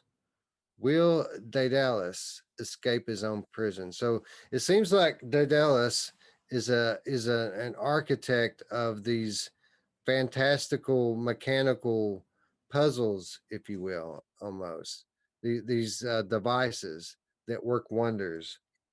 And there's a way for him to escape, and he knows that the way is there if he can find it, and that the answers are in his own mind. So it seems to me that you're going to be um, basically helping Daedalus examine his mind in a dreamlike state. So uh, that's where this surrealism comes in. You're basically navigating a dreamscape, trying to find clues to unlock the puzzles and find the way forward. This is intriguing to me, Roots. From a top-notch developer like this for $5, I mean, sign me up all day long. Yeah, absolutely. Traveling Man says John Carmack didn't want to stop playing it. That's what it said on the trailer here. He doesn't have to now. He can just pack it up on his Quest. He can play it anytime he wants, everywhere he wants. Although he's a little busy with trying to create the AI overlords that are going to enslave us, but he's working hard on it, from what I heard. Him and both Gabe. Isn't it weird how that's like become a focus for a lot of these VR people as AI now, right? For like the head people. Yeah, yeah, everybody, all about the machine learning and the blockchain and the AI. I mean, it's big business right now, man. It's the next big thing. Um, so yeah, it is interesting, and it's interesting what it's going to mean for virtual reality and gaming going forward. It's going to bring a whole new level of realism into our games and our virtual realities in the very near future. I just want somebody in a game, West, that's gonna call Roots on his BS, bro. Like if I go groping on some chick just because she's there, and they like, I mean, it just gets out of control, bro. And they're like, that is not acceptable. And then I have to step back and say, okay, this is not just a game anymore. Um, Yeah, and then your Facebook account gets banned. oh God, and maybe I don't want that, Wes. Maybe I just need to like start treating it like real life. You know, like that GTA 5 mod though. Sometimes you turn around and you're punching somebody in the face you shouldn't punch, but everybody is lippy in that game, Wes. Very lippy, and it's hard to Yeah, walk by people. somebody needs to teach these NPCs some respect. Yeah, they better respect Roots. That's for damn sure. Oh, Anyway, again, Daedalus App Lab available now. Check it out. I'm going to. yeah, $5, dude. Why not, dude? All right, Roots. That wraps up our news segment, brings us into our weekly reminders. And we're going to start off this week. We're on a roll, Roots. I think this is 3 or 4 weeks in a row now. We've had the Out This Week segment. We've had something to talk about. So that's pretty cool. But before we talk about what's out this week, let's talk about what's already out this week. As To the Top has finally made its way onto the Oculus Quest store years after this should have happened, Roots. The game as it was originally intended to be on the Quest store, complete with 8-player co-op and the versus mode online, which were not originally included in the uh, side quest slash itch.io release. Hmm. You know, when they were rejected by Oculus uh, with their Quest 1 submission, they had to strip out the online component of the game to sell it to people outside the Oculus store. Now they're back in the doors, and they're all one big happy family again. And for the first time ever, the Oculus Quest community gets to try out the proper version of To the Top, and I'm very excited not only for the gamers but for the developers as well. What's the like if I own, which I don't, but like say I bought the Itchy or Itch.io, do I get a discount for purchasing again on the App Lab? Probably not. And was there a difference in price? Because was it cheaper than $20 on the Itch? Like $10 Yes, probably. it was 15. It was Okay. 15 on side quest, and now it's 20. And I don't think that there is any kind of correlation with regards to buying the newer version. I think it'll be a whole new purchase, but I'm not 100% sure on that, so don't quote me. Okay. Well, I'll tell you what, dude. I was sitting here watching when I was pulling this trailer. I was watching it, and I forgot how good the game is. Like, I see. I didn't play through as much of the campaign as I should have. Most of what I played was with you, and it looks like that's a shame, dude. This looks like there's things you're going to be doing in this game that you can't do in any other game, especially on the Quest, bro. Like, this is just looks amazing. Yeah, I've said it time and time again. Despite this game being quite popular, it's still one of the most underrated games in VR. This is one of the best games that we've ever seen in VR. It's such an original concept. The gameplay is so smooth. You'd think it'd be uncomfortable, some of these situations. And I guess if you're feared of heights, it might be a little bit. But this is a game that's just fun to play. It's an active game, but it doesn't hurt you to play it. Like, it's not going to hurt you like Pistol Whip hurts you to play Pistol Whip, or Sprint Vector hurts you to play Sprint Vector. The controls are so intuitive in this game, that even though some movement is required, it's not that much. It's a nice little workout, but anybody should be able to play this. My kids play this game without issue. So Right. Well, I Lipnox have VR confirms. He said that they gave copies of App Lab codes to all the people that had itch copies, itch.io, excellent, which is really excellent. cool. That's incredible. Yes. Yeah. Um, So my question to you is this, Roots. I own this game. I own it on PSVR. I own it on PCVR. I did not buy the side quest version of it. Um, do we pull the trigger? Do we get the quest version? I think that having this on Quest would be this would be one that you would want to play on Quest, I think. Yeah, I think just having somebody said that in the Discord, and or not Discord, in the chat in this episode, they were saying that they played it earlier today, and they believe there's no other way that you should play this game but wireless. So I think it would definitely be worth picking it up, if not just to support the devs, especially with the long haul that they've had to do to get this game on the platform. But I also own it on Steam, and I was debating the same thing. Is this a game that I would want to showcase, or play wirelessly when I'm away from my computer? Because that's always the answer, right? Is I can play it wirelessly, virtual desktop. Well, what if I go on a trip? I want to play to the top. I'm not going to have my desktop there, but maybe So I think it would be worth paying $20 for sure. Yeah, I think you're right, and I think that it's I may just do that, man, because you're right. These developers, uh, they're hanging in there, right? They've done what they could to stay afloat, you know, selling their game. But I mean, how many can you really sell when side loading is required? I would contend not that many. Mm-mm. And they finally reached the promised land. And I thought about requesting a review key for this, but I think I might just buy it, and just to congratulate the developer, and help out, do our part. Yeah, me too. And just the fact, what makes me want to buy it the most, Wes? The fact that that Lipnox VR was able to get his copy for free, that he paid for it in good faith on the itch.io, and the developer said, you know what, we're going to honor that, and we're going to give you a free copy. Like, it's, to me, that seems like a no-brainer. But that's just being nice. Like, a lot of devs are just like, you know what, it's a good game, and if you want to play it, you're gonna buy it again, and they justify it in their mind. But it just shows that it's not all about the money. It's also about providing the people that already purchased your game with the same copy. Why should they be penalized because they supported your game a little earlier than the App Lab people, right? So Right. And Space Dennison coming through on with the on point comment says, "Hell yeah, To the Top soundtrack is on point, and it absolutely is. It's got a great soundtrack." Yeah. Yeah, I'm gonna put my money where my mouth is, Wes, and I'm gonna go buy it right now in There you real go, time. man.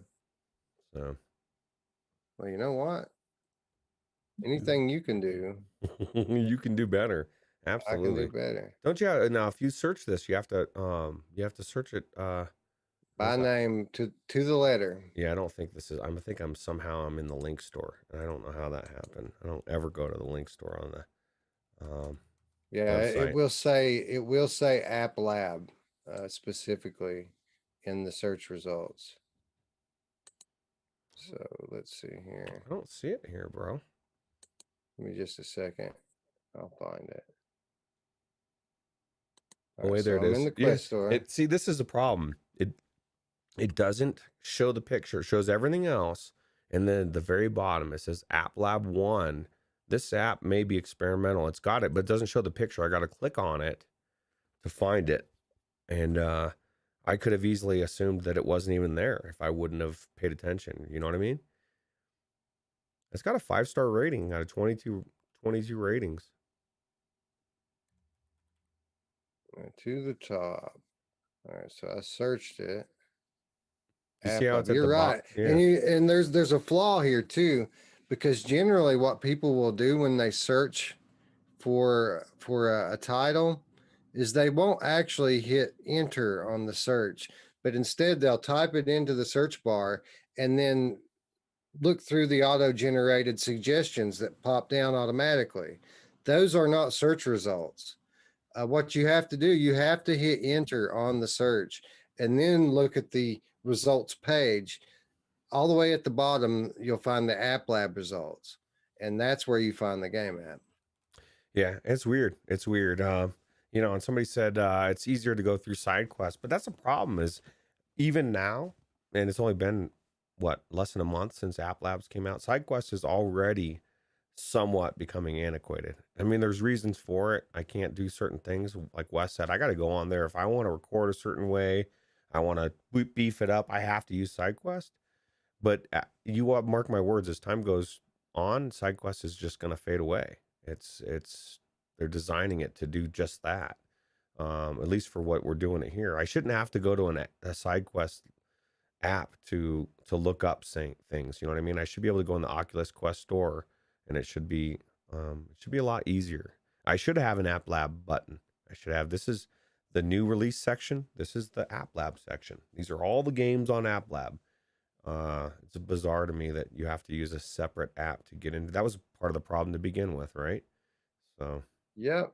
Yeah. And at least now you don't have to side load. And now uh they have access to all of the Oculus backend services, right, which is kind of a big deal. I would imagine over Um time it's just going to become more streamlined, and this problem will not be a problem. They will have an App Lab button on there. Why would they not? It's just a matter of time. I think anyway. I'm gonna actually have to do this on my phone, and I'm gonna keep talking as I purchase this. But wife is logged into Facebook on my computer, which means that I can't get into my Oculus account because it wants to put me into her Oculus account. Wow. Because you have to sign in with Facebook Roots. You must always sign in with Facebook. Um, Pain in Well, the ass. yeah, I'll tell you But what. It's done one thing. It's guaranteed that I use Facebook because I had forgotten that platform like 5 years ago, dude, and just walked away from it. Now I'm like forced back in. So just when I thought I was out, they pull me back I in. thought I was out. Absolutely. I can't wait to play this game, dude. I'm glad I bought it, but that's what we need to start doing. Let's start rewarding these developers. If they go to the trouble to do everything these people have done to get their game in there, they deserve to have us buy their game, in my opinion. So, Yeah, and it's fun. I'm gonna buy to the top and the Daedalus is what I'm gonna do. Yeah, dude. I can't think of a better way to spend $25 right there, bro. You know who can, Roots? My mom. Yeah, she can. I wonder what she spends $25 on. A lot of things out Crack. there. Crack. Well, I would say fentanyl is a lot cheaper. You can get that really cheap. Although that just a grain of it will kill you, bro. I wouldn't mess with it. All right, so it's not going to let me buy them both together. I have to buy them separately, but that's okay. Yeah, that's a good marketing ploy. Sorry, you want to buy 2 games at once? No, man, we can't do that. Look at that. You can climb. I want to climb up some stuff, Wes. This is just so fast paced. I forgot how, like I said, I literally was watching this trailer and I was like, oh my God, like some of the breathtaking scenery and as you're falling and stuff like that, it does things, like I said, that the other games can't do. And Yeah, what I really enjoy, well, one of the many things I really enjoy about it is I'm not so sure that I've experienced another game that quite gives me the sensation of heights like some of the later levels in this game does. Like you legitimately feel like you are up there. And the cool thing is you can just jump off, bro. And that don't mean you're going to get broken legs like Tarkov or anything like that. As long as you catch yourself on the right thing, you can jump off anything, man. And it's so fun. yeah, I can't wait. Yeah, person Anyway, person what says he really wants to know why it's not on the official store, and there's so many reasons, dude, we like all that. want to know that. I Like don't think even the developers want to know that. Nobody knows. well, and this is the thing. It depends, man. Like especially at this point, you got to have some good games on the App Store to draw people in. And so maybe they foresaw, it was a chess move. They knew they were going to have this app lab at some point and they wanted to have quality games on it. And they just slotted this one for it. So I don't know. It's there. That's Who what's knows, good. bro? At least it's there. And I would agree with Scion. I think side quest is eventually within the next year or so will be either obsolete or banned, or I don't know what they're going to do with it. I just think that the way they have it now is going to change even more so into their environment, and it's just the way it is. Anyway, again, while we're on reminders of what's out this week, one very significant game coming out this week, and is it tomorrow? Doom 3 PSVR. What we talked about it at the top of the show. This is coming to us from Archact. It's only $20, which is amazing to me. They could have put $30 on this easily, and people would have sold just as many copies. And when you consider that this is Doom, when you consider how many hands are in this pot, I mean, uh, you've got Archact obviously as the developer. You've got Microsoft because I mean, let's face it, id slash Bethesda. This is Microsoft, and then you have Sony, the platform holder. So a lot of hands in this particular cookie jar, and with a popular title like Doom, I'm shocked that this is just $20. Yeah, I think it's a testament to how hard it is to bring things over. You know, there's a lot of reasons why you want to price things for the price you do, and $20 is that perfect price anyway, especially for a, a game that people have played through so many times and so many platforms, and they've had it, they got it on PC, the Quest version, whatever. $20 is that sweet spot that for me anyway, where it's worth paying again to play it through in VR, and then just everything else. I think it is a testament to, like I said, just how much easier it is to port these things over than it used to be. $20 if you can price it cheap enough to make everybody want to buy it, I think that's the better model in my opinion. If you think you're going to sell a lot of copies, so Yeah, and I think it's a reasonable expectation to believe that this game is going to receive some updates to leverage the beefier uh, overhead that comes with PlayStation 4 or even a PlayStation 5. Um, do we wait for the update to buy the game Roots, or do we just go ahead and get it now? I don't know, man. I don't think the update is that far, especially the one that's going to make it optimized as far as graphically.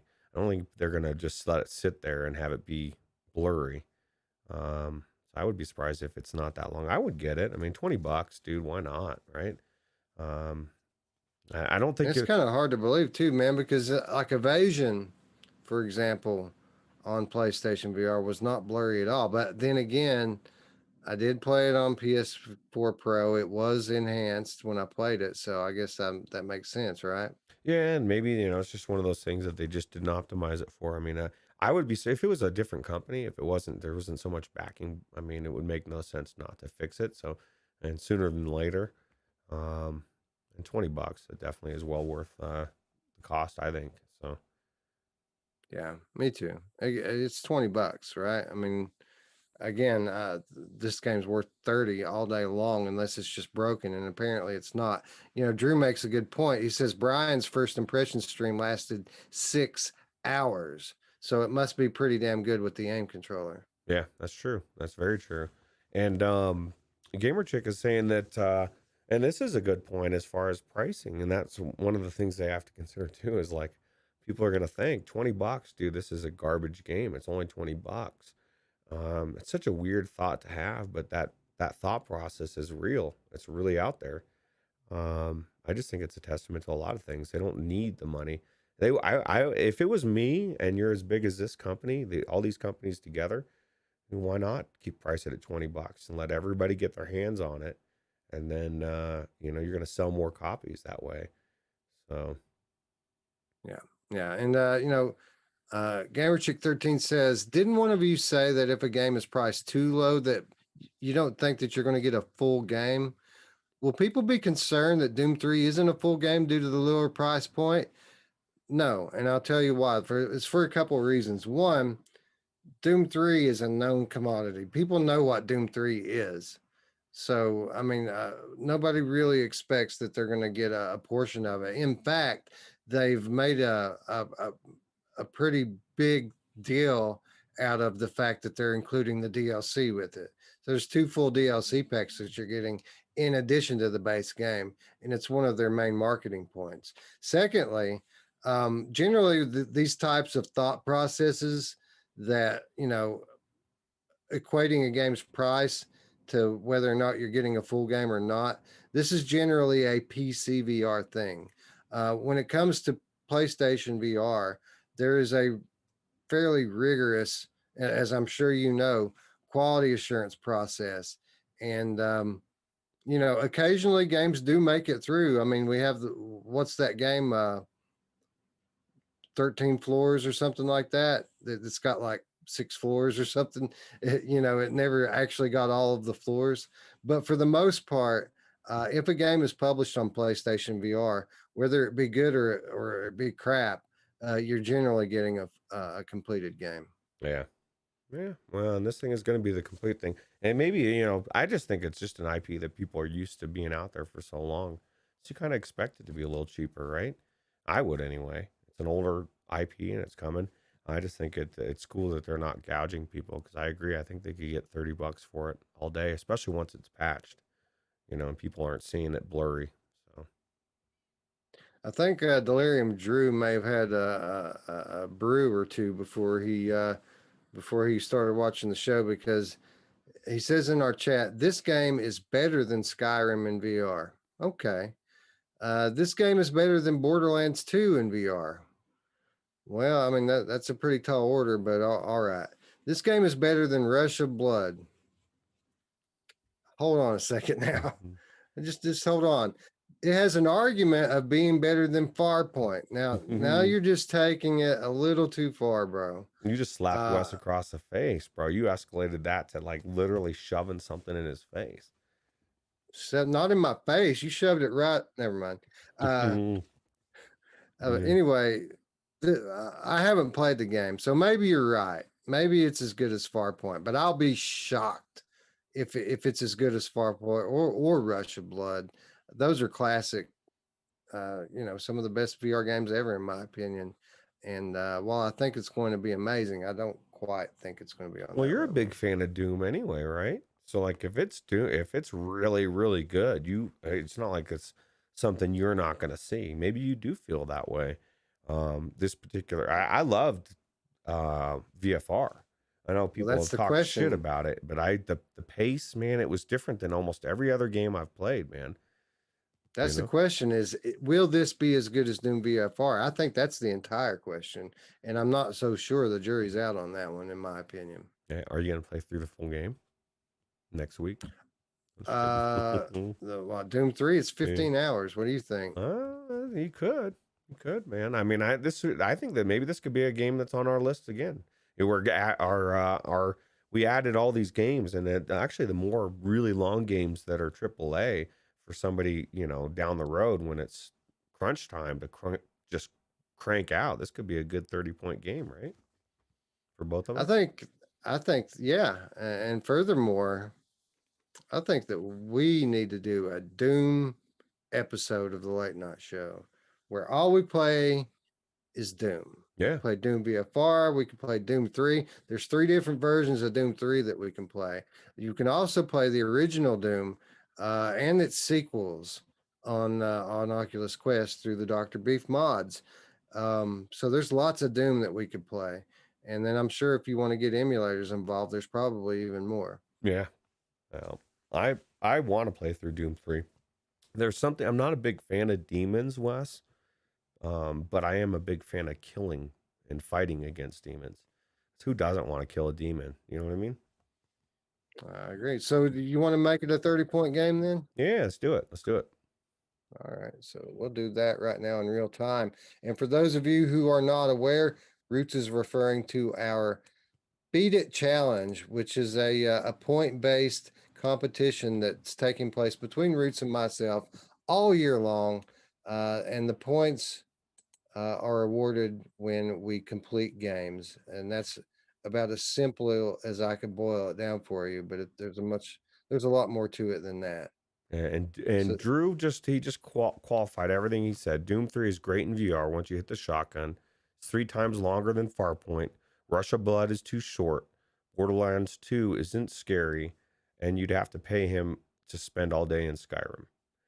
Those are valid points. I mean, it comes down to like what your preference is, but Rush of Blood, my only thing I didn't like about it was that I wanted more. And not that it's short.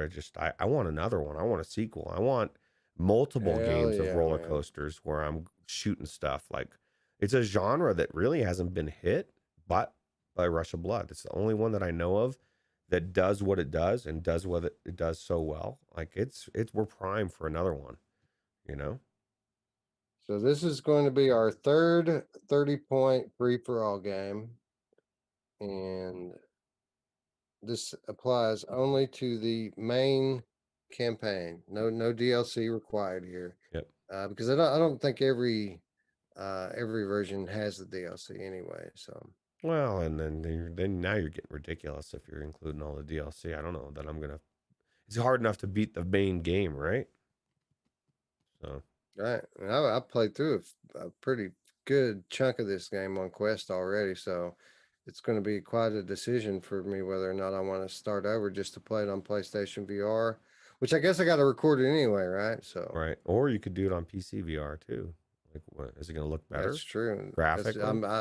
Well, that's the question, right? Because it does have upgraded graphics on PC VR, but it has legitimately upgraded graphics on PlayStation. But again, it's only the character models. I want to see what this game looks like after it gets patched again, because you know it's coming. Yeah, absolutely. But anyway, the 330-point games now are In Death Unchained, Crashland, and Doom 3. I mean, that's quite a lineup, isn't it? Yeah, yeah. That's what the beauty of this whole Beat It challenge is, Wes.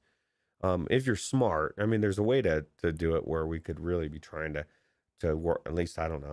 I'm not focusing on the points per se. I'm just using it as a catapult to finish these games. Like for what the reason why we made this thing. I want to finish games, and it's exciting to have games on there on the list, and it gives me a reason to play them. You know what I mean? I shouldn't need a reason, but I do. I don't know why. It's fault. I'm faulty. Void asking, did y'all see the next Dr. Beef mod coming? Yeah, we talked about that one about an hour ago, maybe. Yeah. There's a lot of Dr. Beef coming out, bro. And somebody said in the comments earlier or the chat that Dr. Beef was the reason why they got the quest, and they theorized. And I didn't really think about this, but all those maybe Oculus might feel differently, but all of those modded games, all these Half-Lives, the Quakes, the Wolfensteins, these are the reasons why that side quest will stick around for a while. you know. And I agree. If Oculus allows it, that will be why it's there. That, and if they don't, which I would imagine they will adjust it, they're going to give you options to do everything you can do with SideQuest eventually. I should be able to go into my Quest and set it to record without having to hook up to a computer, or to a program, right? To record all the special things you do to make it 1080 and all that stuff. I shouldn't need a program to do that. So, Well, which I mean, you can streamline it down and make it a fairly painless thing, but you still have to plug it in. Now, that's kind of the bad part, right? You really don't feel like doing even that. It is too much sometimes. yeah, that's true. Very true. Anyway, that's going to bring us to our next reminder. And this is the reminder where we ask all of you to do your part to help us to support these developers by right now in real time, along with us. Let's all go wishlist the game. And Roots, I kind of feel like this week is the ultimate wish list for us because we one upped it, right? We went in real time and bought multiple copies of games this week. So Yeah, we're doing the ultimate to support the developers. Yeah, let us know in the chat or in the comments if you also, if you were with Wes and Ruuts, did you pick up To the Top with as well? I'm curious. They may not have bought any games yet, Roots, but we haven't even got to free stuff and killer deals yet. So Sure. I would contend that their pocketbooks aren't in the aren't safe just yet. Yeah, absolutely. Lipnox VR says it drives them insane that you can't record widescreen without plugging it into a PC, and I agree. They need to fix it. They need to fix it so that the thing will always work when you record widescreen. That's what I want. Yeah. Like that it don't stop recording on its own and then not finalize the file. And it gets corrupted and you have to redo the episode, and it really just is a pain in the ass sometimes. Yeah. All right, so what about it, Roots? What are we going to do here? We're going to do Vail VR maybe, or GangV? Yeah, no, I definitely, I already did GangV, and I think, what did I do? I know there was a couple as I was doing the show. I was wish listing stuff when I was pulling up stuff. Oh well, but that's definitely gang. That gang one is, I know Radio Runt and a couple people were talking about it all week in the Discord, and I didn't even give it any thought until I saw the video today. And I was like, even my first initial thought was like, but the more I thought about it, I thought, man, this could be big if it's done right. It could be really big. So, Traveling Man 3775 says I bought To the Top as well. Oh yeah. Hey, how does he see the little roots above Wes's head? Do you see there's a little roots there, dude? You see it? I don't see it. Mine's like tiny. Oh yeah, no, there's just a little roots there. I don't know why I'm there, but it must be something to do with Zoom. I'll have to take a look at it. It's the little the angel on my shoulder, right? It's like it's coming out of your brain, dude. You got little roots in your brain. That's not. It's actually saying buy to the top. Buy to the top. Buy to the top. Do it. I've never seen that. It's weird. Anyway, let's get at it here. By the way, guys, let us know in the comments down below what you wish listed this week. Do it for the algorithm. We must defeat the algorithm. We need your comments, bros. So let us know what did you wish list. Yeah, I see myself here. It is in the Zoom. I don't know why it's there though. That's weird. I don't know. I'm sure it's something about man. Never mind. It doesn't matter. That's it's there. Yeah. You know what? Anyway, go ahead. Sorry. We'll do that later. Right now, Roots, we got to talk about free stuff and killer deals. Everyone's favorite weekly reminder: free stuff and killer deals. Pretty killer this week, man. Especially if you have a PlayStation VR or a PlayStation 5 for that matter. So let's kick it off the way we always do by giving you your weekly reminder of PlayStation Plus. And the PlayStation Plus games for March include Final Fantasy VII Remake for PlayStation 4, Remnant from the Ashes, also for PlayStation 4, Destruction All Stars for PlayStation 5, Maquette for PlayStation 5, and Farpoint for PlayStation VR. So, an absolute laundry list of awesome games for free. Well, included with your PlayStation Plus subscription. So I think this is probably the last week before the games change over. So if you haven't claimed these awesome titles yet, be sure to get on there right now and claim them because next week it's going to be something completely different. Yeah. Well, it's good. I'll tell you what, man. So we're finally at the end of the sale. The sale's been going on a long time, right? Actually.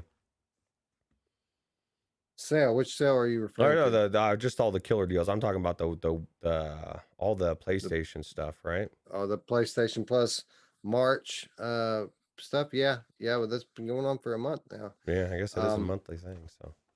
Mhm.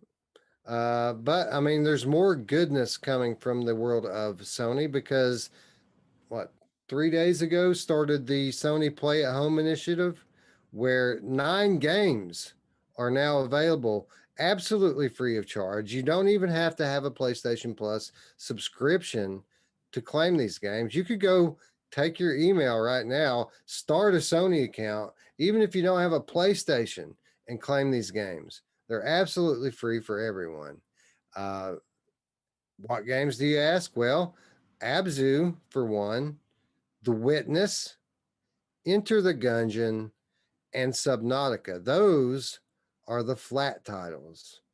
In addition to those, though, you can also have Res Infinite, Paper Beast, Thumper, Moss, and Astrobot Rescue Mission. All of these titles, 5 of them are among the best VR games that I've ever played. They're all absolutely free of charge to anyone who cares to go click on it. So, what are you doing? Why don't you own these yet? These are great games. If you think you might get a PlayStation 5, Reckoner VR, if you think you might get a PlayStation 5 at some point, you should go claim these games now because you don't see stuff like this every day, guys. This is a special event from Sony. Well, and the bottom line is really, if you look at it, if you do, like, say you don't have a PlayStation VR, one or two, you're going to get, when you end up getting one down the road, if you even think you're going to get one down the road, do you honestly think that you're going to say to yourself, I'm just not going to play through Astrobot? You know what I mean? I don't really feel like playing Res Infinite. You know what I mean? Like, these are games you're going to want to play anyway. So what you're going to do is you're going to save yourself buying it down the road, because you're going to go down the road and Wes is going to bring up Res Infinite and you're going to say, fuck, I should have bought it when it was free and now I got to pay for it. So I agree. Mepper coming through with the correction. Apparently, I have it wrong. It says, unfortunately, you do have to have the hardware. You only get to keep the games if you download or at least queue them up before April 22nd. If you don't have a PlayStation, then the website doesn't let you do it. So, my bad. Apparently, you do have to have the physical hardware. I know you can make an account without the hardware, but apparently you can't claim I these wonder if games. you had the hardware, but when you created the account, nah, maybe not. Well, I mean, in your case, your old PlayStation is probably still connected to your account, No, that's true. so you could just get on there and queue it up from the internet. Yeah, Like whether it downloads or not, it doesn't matter. You just have to queue it. I have to try that. Yeah, you should Yeah. absolutely. Don't let that guy have your account, bro. Yeah, You're gonna fuck want him, that, dude. I want my stuff, bro. You should make him give you your PlayStation back. I should just go take it. Oh wait, that's now I think that would cause a problem. Probably. Yeah, maybe not. Maybe not. Yeah, maybe just then I guess I'm just gonna have to play something else. Anyway, Travelman says, I told my son the PSVR is his. Yeah, I'm thinking I'm going to go claim them for all of my kids because my wife and kids all have PlayStation accounts. And we've got 3 PlayStations here. So, Yeah. Might as well. And that way, one day when they get older and they have their own PlayStations, and uh, you know, God forbid they go off into the world, at least they'll have Astrobot to go with them, and Quill, and you know, Thumper. uh, Thumper. Yeah. So yeah, why not? Why not just go get it? It's free. Free's free. Free is good. For free, free, free. Yeah. Anyway, looking at the PlayStation Store, the PSVR store, I noticed that all of the awesome deals that we talked about last week are still available this week. I don't repeat games 2 weeks in a row, so go back to last week's episode if you want to see what those were. But I did note a few games that either weren't on sale last week or I just didn't notice them being on sale. Good ones, Roots, good deals. First of all, Wipeout, most people's consensus best pod/ship racer in VR, $14. This is a collection of 3 AAA racing games with perfect, flawless VR support for $14. That's a steal. Yeah, especially since the fact that every single time any racing game gets brought up in VR, doesn't matter what game it is. This game, it's compared to this because it's that good, right? Like if you have a game that's that this good, you compare it to everything else gets compared to it. This is another one of the games that I don't like the fact that I don't have access to. It's like 3 or 4 games that it bothers me not having for PlayStation VR. This is one of them. I chalk it up to not getting enough game time in. I just didn't play it enough. So Right. Well, this is not only maybe the best racer in all of VR, it's one of the best looking games on PlayStation VR. This game is crystal clear. There's no blurriness here. And this thing is greasy fast. I mean, it is a fast game. I can't recommend it enough at $14. yeah, absolutely. Person says Wipeouts is the one game that makes them really want PlayStation VR. Well, I mean, there's probably 15 to 20 great PSVR games, but this is certainly counted among them. Yep, absolutely. Now, if you have a PlayStation VR and you want a good multiplayer game, something you could jump in with friends that has a light um, learning curve, something pretty much anybody could just pick up and play and have a fun time in, you'll do no better than Rush. And it's a good time to get in on Rush, especially on PlayStation VR, because I don't think I've ever seen this game at $6 before. I mean, $6 for this game it's like they're giving it away. Yeah. And I own this on PlayStation VR already. But if I didn't, I should be picking it up right now. Yeah, this is one of those games that Paradise Decay was, or not Paradise Decay. He loves this game, but Radio Runt was saying he put somebody into a new headset last night at Quest, and this was one of the games that he showed the guy, and the guy is already saying he needs to run out and buy one. Yeah. So Yeah, this game's fun and it's so easy to play. And it's one of those games that multiplayer really amplifies the fun by like tenfold. So, and you can play, I think, up to 8 players at multiplayer in this, which is saying something for a PlayStation VR game. yeah, absolutely. Technoglitch says he hasn't turned on his PS4 since Iron Man, and I'm like, I question that, man. Hitman 3. Like, if I had a Yeah, PlayStation VR, dude, that I would have, after I would listen to you talk about it, I would have picked it up that day and been playing it. yeah, for sure. Hitman 3 is legit. Probably going to be the game of the year for PlayStation, but we don't know. Some good stuff happening on PlayStation this year. Yeah. What else? Daracine or Daracine. This is coming from the now defunct Sony Japan studio. Um, not a game for everybody, but if you like these JRPG story driven exploration games, it's top notch. It's a high quality game, one of the better looking games on PlayStation VR. And enjoyable if you like being told a story and you like exploring. Node-based teleportation here, but there's so many nodes that it really isn't even a problem.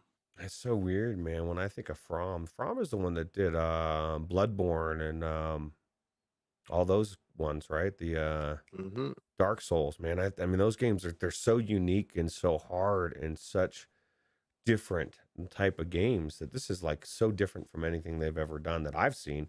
It's really cool.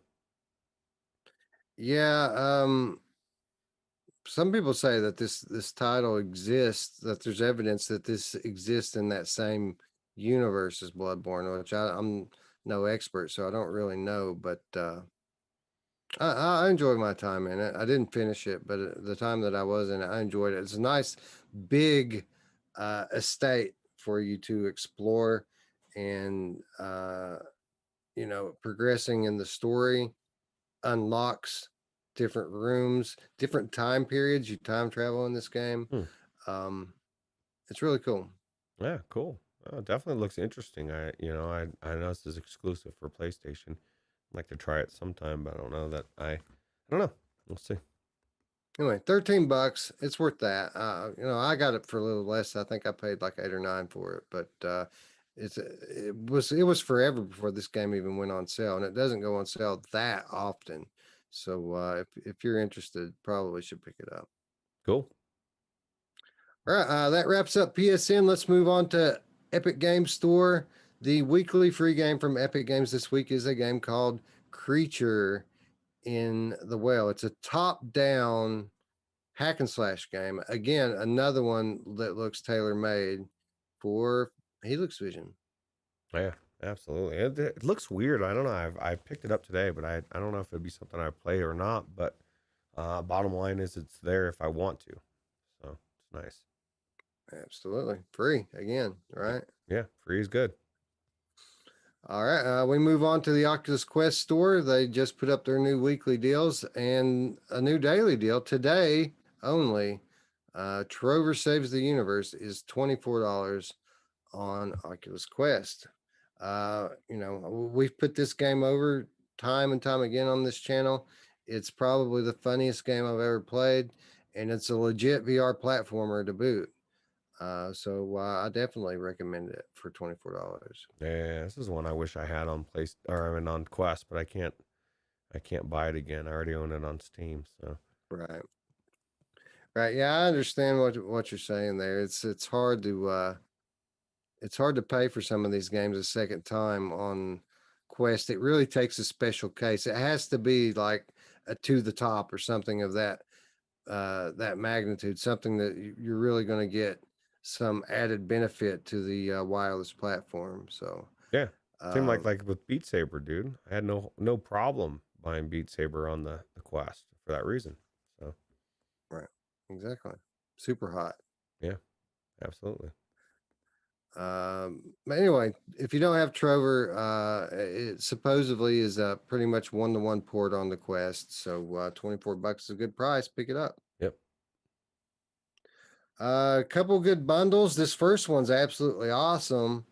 Res Infinite, along with Tetris Effect, Enhanced Games bundle, $38, worth it all day long. Two of the best games I've ever played in VR. You should own it. Yeah, that's only $15 for me to get Res Infinite, I guess, because I already own Tetris. So I've been debating that today.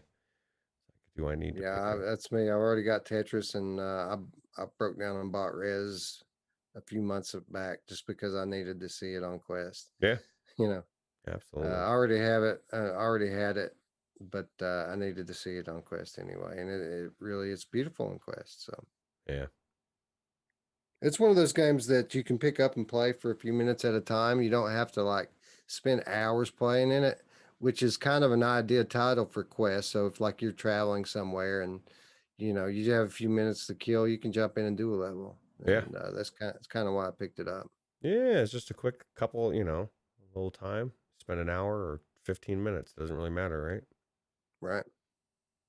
The other bundle on Quest Store this week has me a little bit intrigued because there's one specific game in it that I really want, The other one I'm not too familiar with, and I mean I know of it, but I really have no, you know, real want for it. But Drop Dead Dual Strike Edition is on sale with Elven Assassin this week. $23. Drop Dead Dual Strike Edition Roots is a fast paced zombie wave shooter that you can play with a friend. And, you know, you're speaking my language there, right? And to get two games for $23 is a pretty good price. The question is Elven Assassin. Do I want Elven Assassin? I don't know. You know, maybe it's great.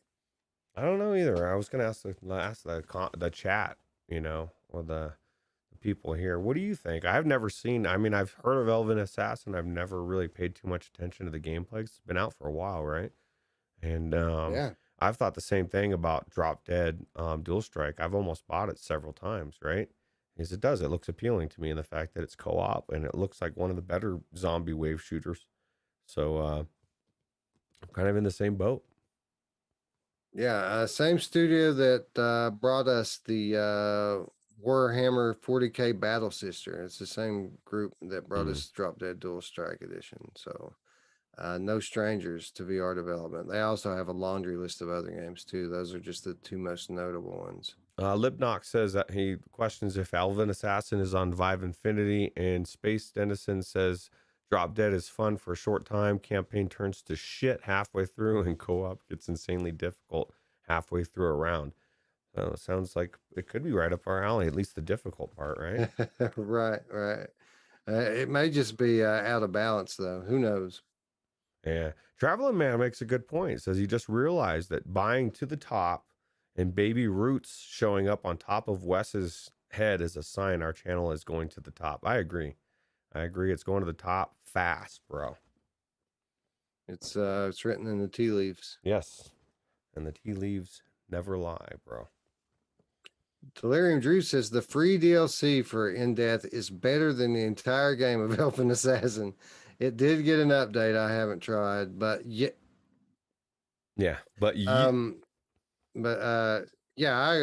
In Death is one of the best games on Quest, so that doesn't surprise me that he would say that at all. So what I'm hearing is that Elven Assassin is a lesser version of In Death in some respect.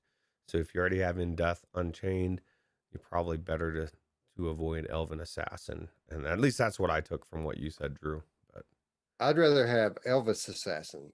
yeah, so dude, how cool would that Elvis. be? Yeah, dude, like, or if you were Elvis and you could like slick your hair back, or you could like it sounds like a really bad Atari. Well, what about Elephant Assassin? Well, yeah. That'd be pretty fun. I think it would be too. Especially if you could Or how about Elvis the Elephant Assassin?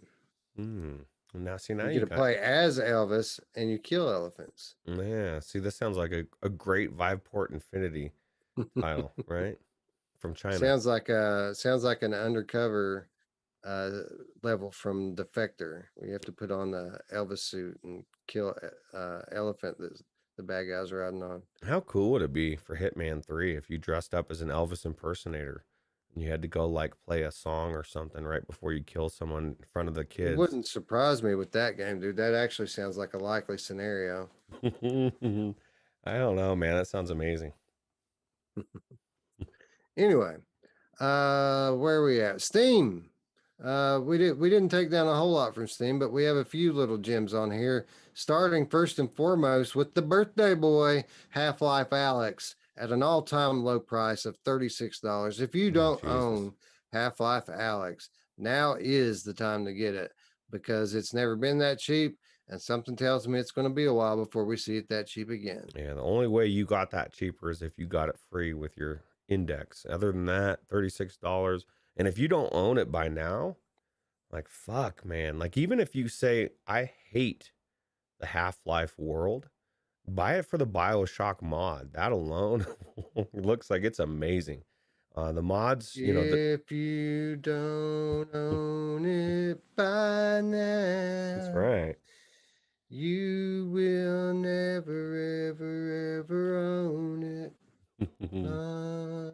You know, Now, if you don't own it by now, you're not going to have it probably. somebody commented recently, Wes, about how you're suddenly singing a lot more. I like it. I welcome it. I say we champion it. Well, if they're leaving that comment, then obviously they're not subscribed to the Lethal Weasel VR channel. I've been singing since day one, friends. Mm, That's what I do. I'll just be playing a game singing.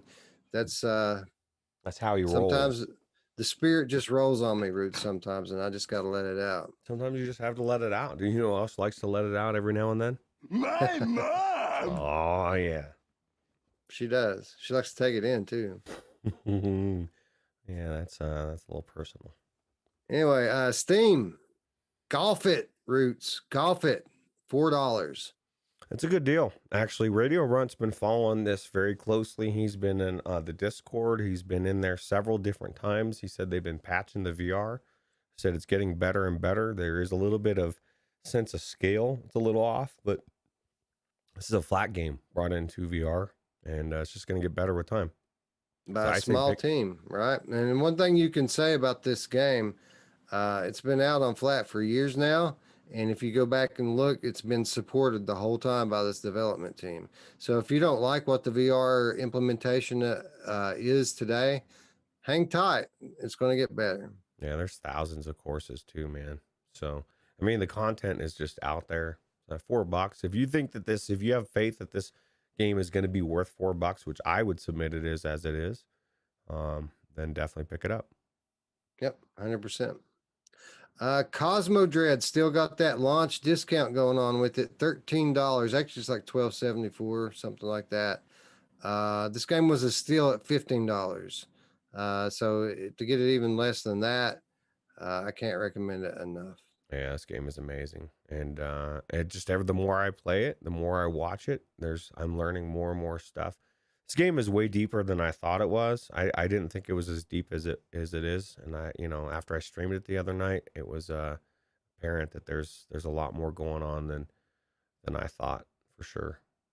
Yep, I agree with everything you just said, and I have more fun every time I play it than the last time I played it, which is what you want from this type of game. Yeah, absolutely. And man, dude, like I wondered when we first talked about this, Wes, I thought, how the hell are you going to get 9 hours or more out of this game?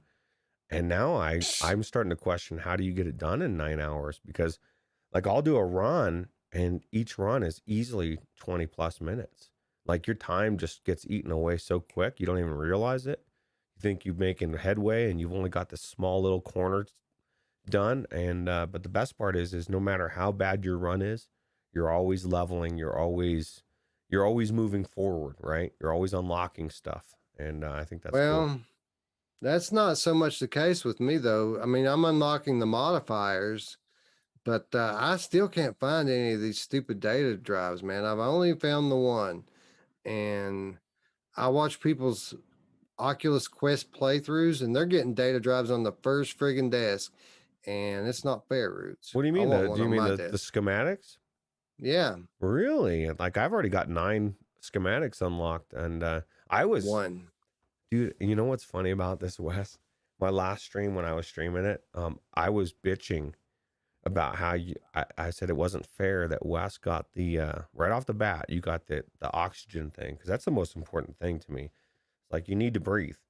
And I didn't get it till like the 8th or 9th blueprint, and now you're telling me you only got 1 blueprint, and I find them I find them right on the desk right when I start.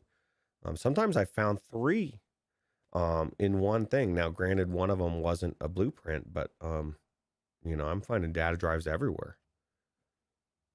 That probably doesn't make you feel better. I you know me, I search every nook and cranny, every little inch of the map. They're not there, bro. They're just not there. I don't know if my copy of the game just don't like me or what. But I don't know. You should try it on Steam. Try it on Viveport Infinity. Well, see, that's the thing is like I've tried it on. I will have to try it on Viveport Infinity. I did try it on Oculus because that's the way I tried it the last game and was able to find stuff. How cool would it be if Steam was like a gimped version and you had to you didn't get the shit as much easily as Oculus? That wouldn't be cool, but it would be weird too. But I'm pretty random's random. I just think you're just for whatever reason, you're not getting the things. I'm wondering too, because there's only slots for 9 things on there, but I haven't even unlocked the pistol. I haven't unlocked the railgun. I mean, there's schematics I haven't found that I know exist. There's a lot more schematics out there than I think you know.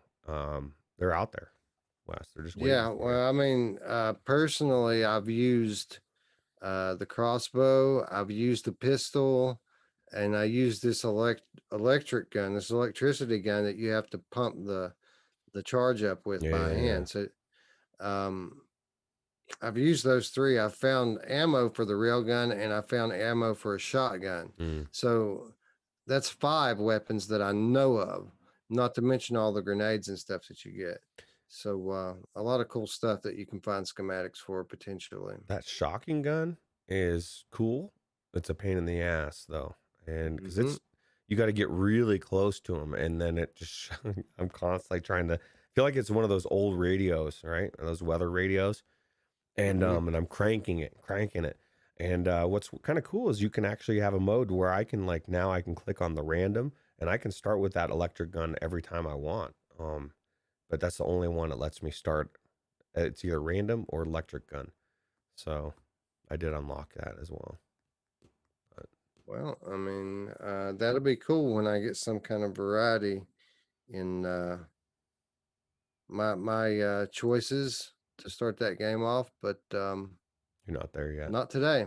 Yeah, we're Yeah. not there yet. Yeah. Well, to be fair, I so far out of all the guns that I've tried, I really like the one you start with, the crossbow one, the best. It does the most damage that I've seen as far as the bolts and stuff. And I can craft those bolts now, so I feel a little bit better about that as well. Just rubbing it in, Wes. Yeah, right. You can craft the ammo too, you bastard.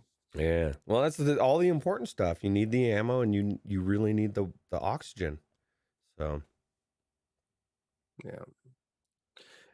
Anyway, I'll just keep grinding on it. You've probably got more time in the game. That might have something to do with it as well. that's true. That's true. I did stream it for about 3 hours the other night, so I There believe. you go.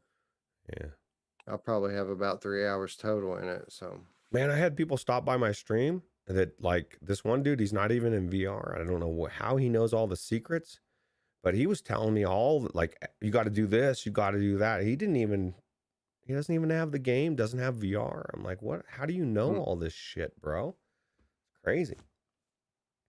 some people, man, they're connoisseurs of the content.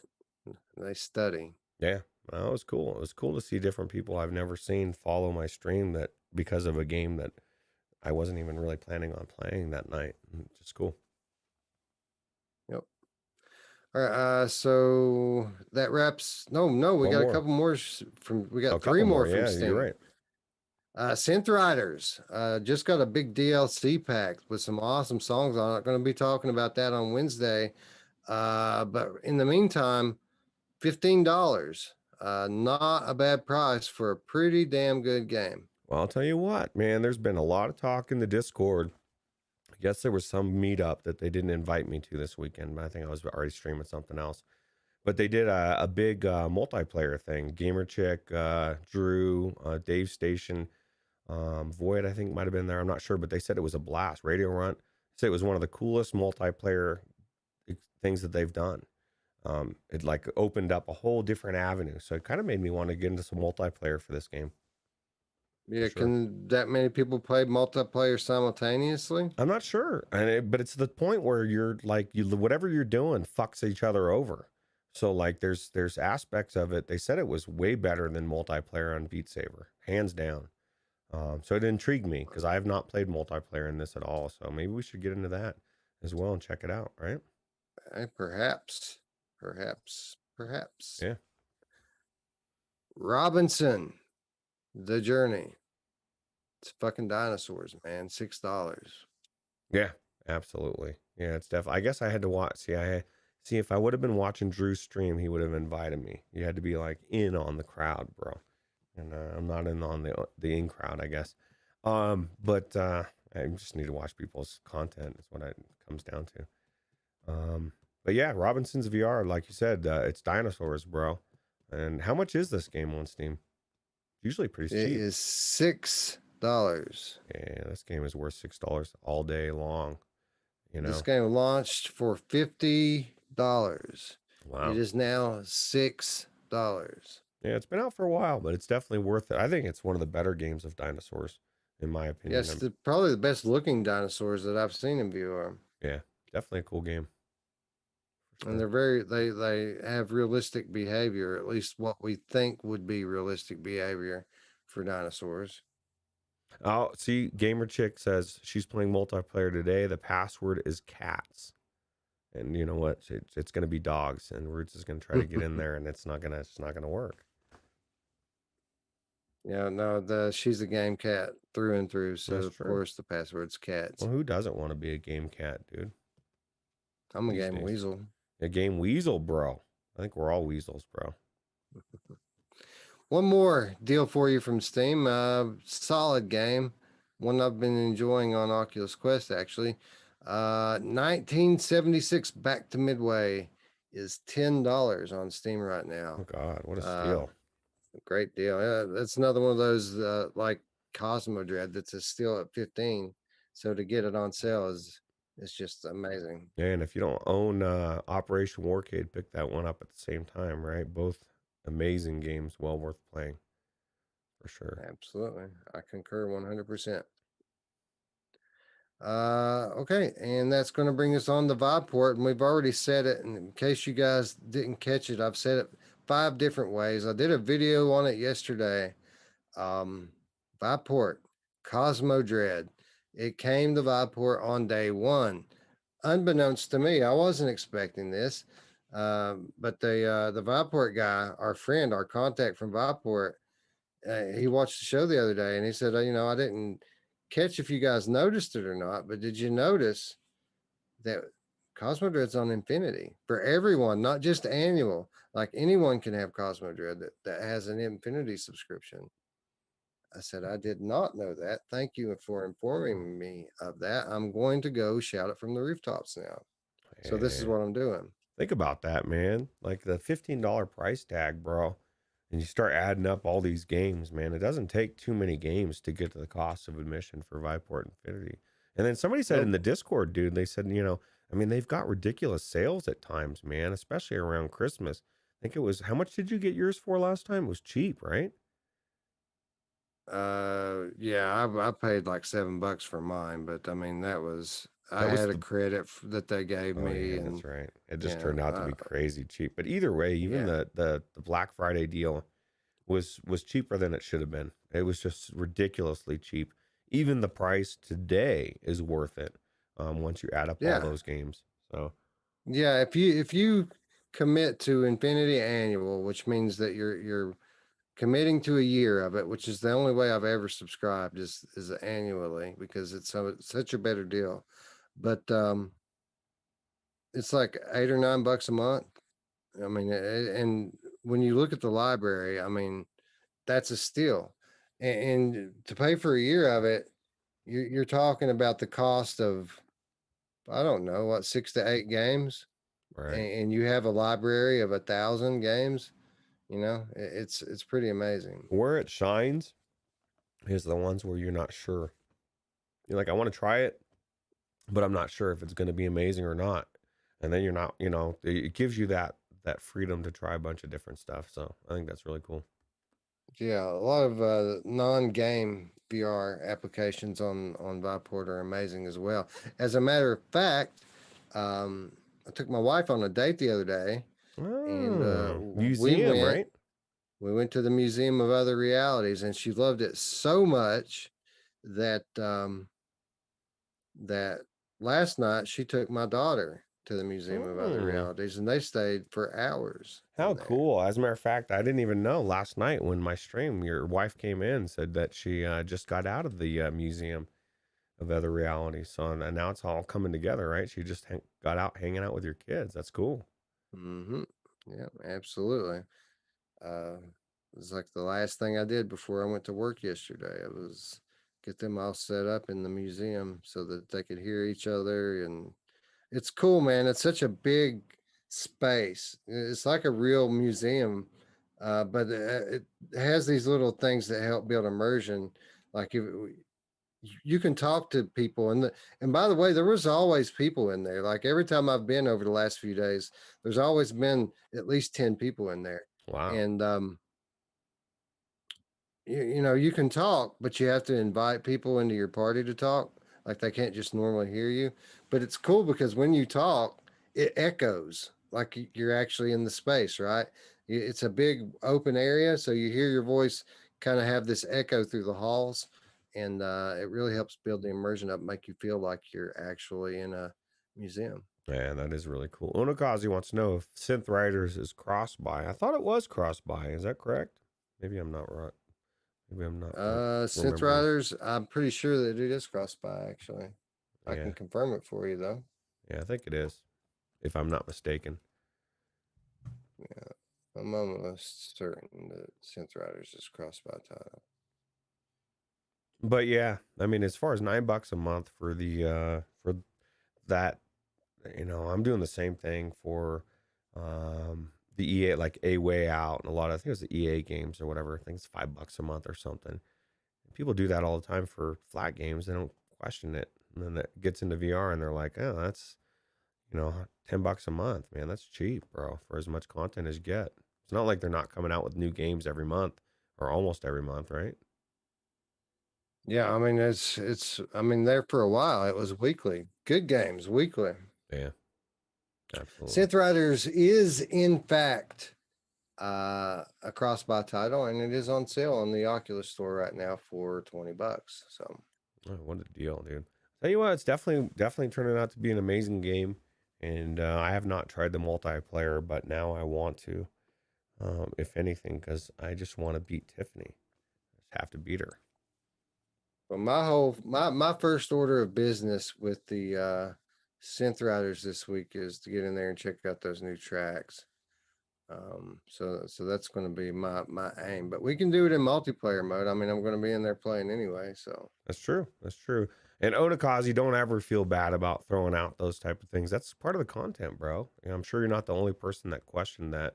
And now everybody that watches the podcast definitively knows it is cross-buy because of you. So I think it's important stuff. yeah, man. What if we didn't want a banner with the chat? Then we wouldn't do it. We would just read the notes and act like we didn't see it, right? I just think there's stuff that can be added by the chat that it just you can't get. Like when we did our recorded show, there's no way we could have ever covered everything we cover because you guys bring up such good points, things that need to be addressed. So we appreciate it.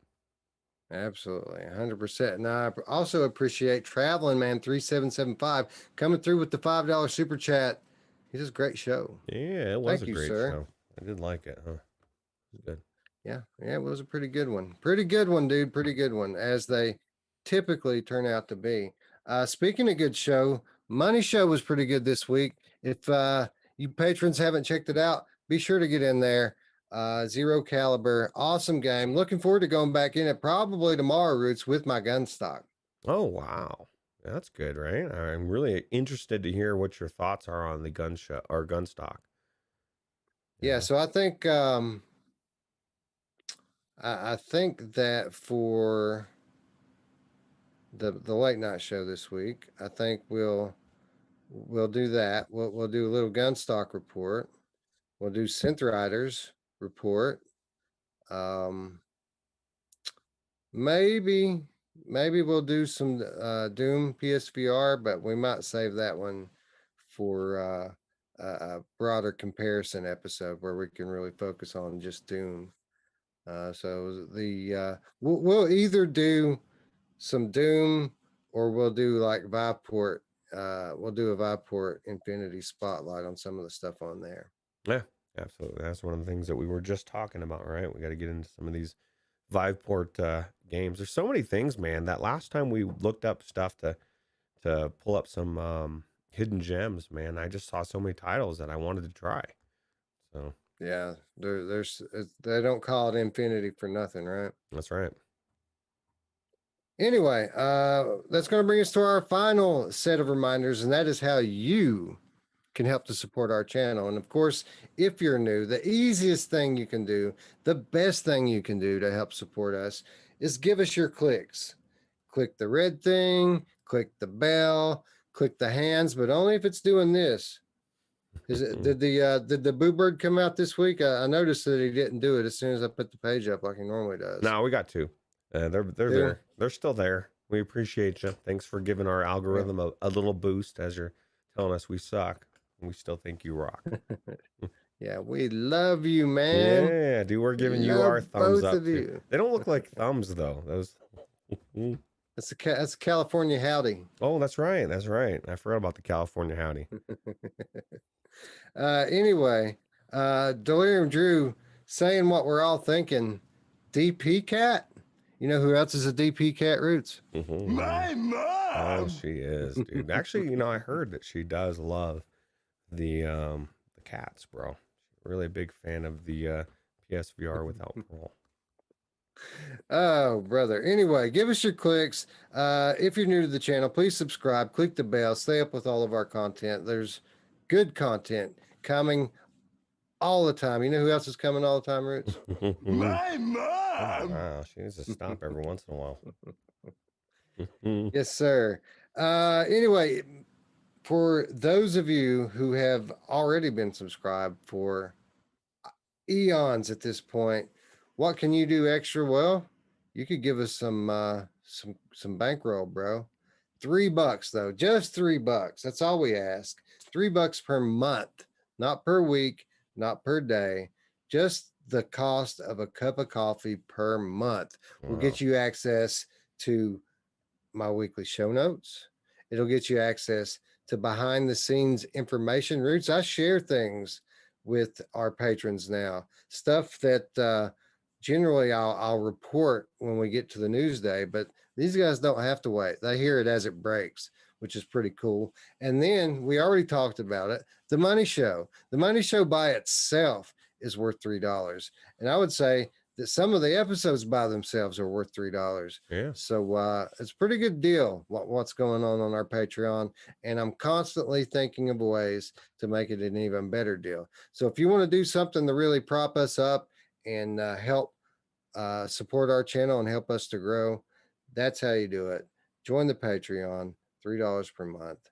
And thank you to all of the people who support us on there. It's hit a little boost here recently, and I can't thank you enough. Well, and it really is. It is all going into the show, and what it's going to end up doing, Wes, down the road, is it's going to allow me to have a haptic suit or all these things that we want to cover, right? That I just can't justify shelling out money for. I don't have the money for.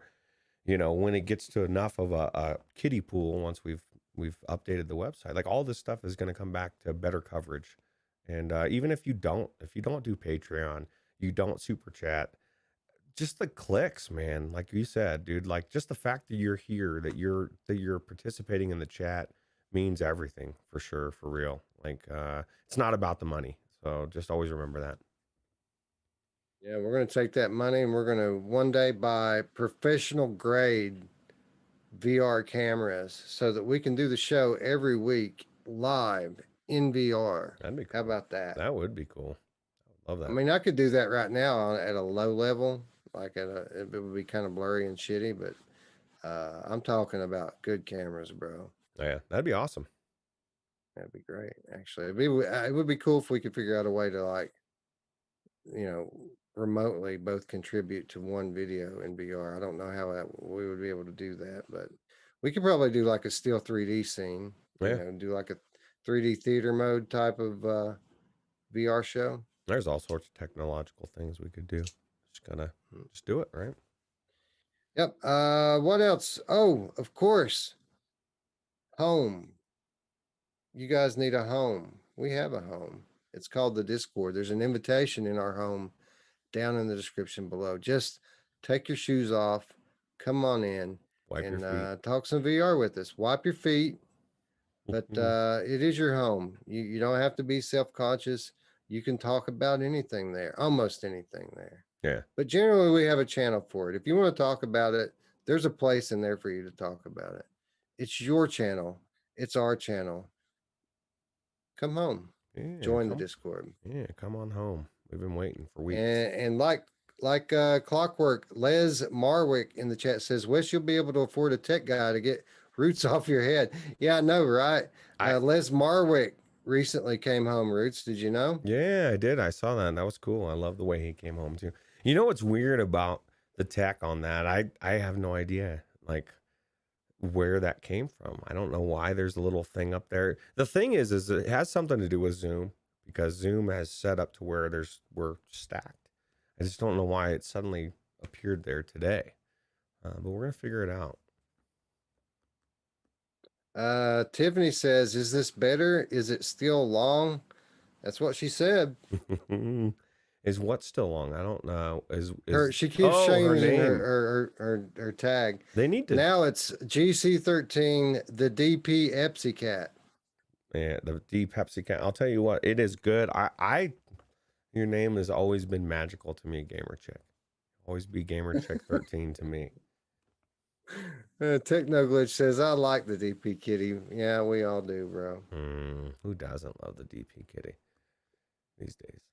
No, I get what she's doing. She's doing it because it makes it easier for voice chat, because her title's so long. But I'll tell her what she doesn't know is that it's also much easier to type in on a mobile phone. You know, when you're chatting on a computer, all you have to do is get the first couple of letters and then it'll auto populate the name for you. That's all well and good. But when you're doing it on a mobile phone, you have to type it all out by hand. And it makes it hard to reply to Tiffany on mobile phone directly when she's got this big long string of characters you got to put in. Yeah, it's hard to memorize it all. She wasn't thinking about that, was she? Somebody said that we could have played the Come on, man. Come on, man. Yeah, right. But Onakazi says, what the F is Epsy? Yeah, I don't know, man. Diet Epsy at that. Yeah, Epsy is it's where you buy Roots' mug, the Epsy store. Oh, that's a different Epsy. So anyway, Lipnock says on the mobile phone she's Tiff. Yeah, well there you go. It shows that's generally what I do is I'll say GC or Tiffany or something like that, because I can't type all that out with one thumb, bro. Yeah, there's two Tiffany's now. There's the DP cat and then there's the D Pepsi cat. So I went with the DP cat because that sounds more dirty. So. All right, man. This thing's coming off the rails quick. So let's say we wrap it up and get on with our day. Well, I'd like to thank all of you good people for showing up, man. You guys are troopers. This was a long one, Roots. We've been going 3 hours again. Didn't we do 3 hours last week? I think so. I think it's a 3-hour smorgasbord of content. 3 hour tour. Yeah. I'll tell you what, that's a show we need to redo. Gilligan's Island, the all-female cast. Gilligan's Island VR. I'm down for it, bro. Yeah. Let's play. Yeah, let's do it. You kind of got that. You kind of get that in what's that thing that we went into with the time boat? Oh yeah, the Under Presents. Yeah, the Under Presents. We can do Gilligan's Island on that thing. That's true. That's true. Anyway, with that said, friends, we'd like to thank you all once again for watching. For Roots, I'm Wes. We'll see you maybe tomorrow, maybe the next day. Bye now. Take it easy.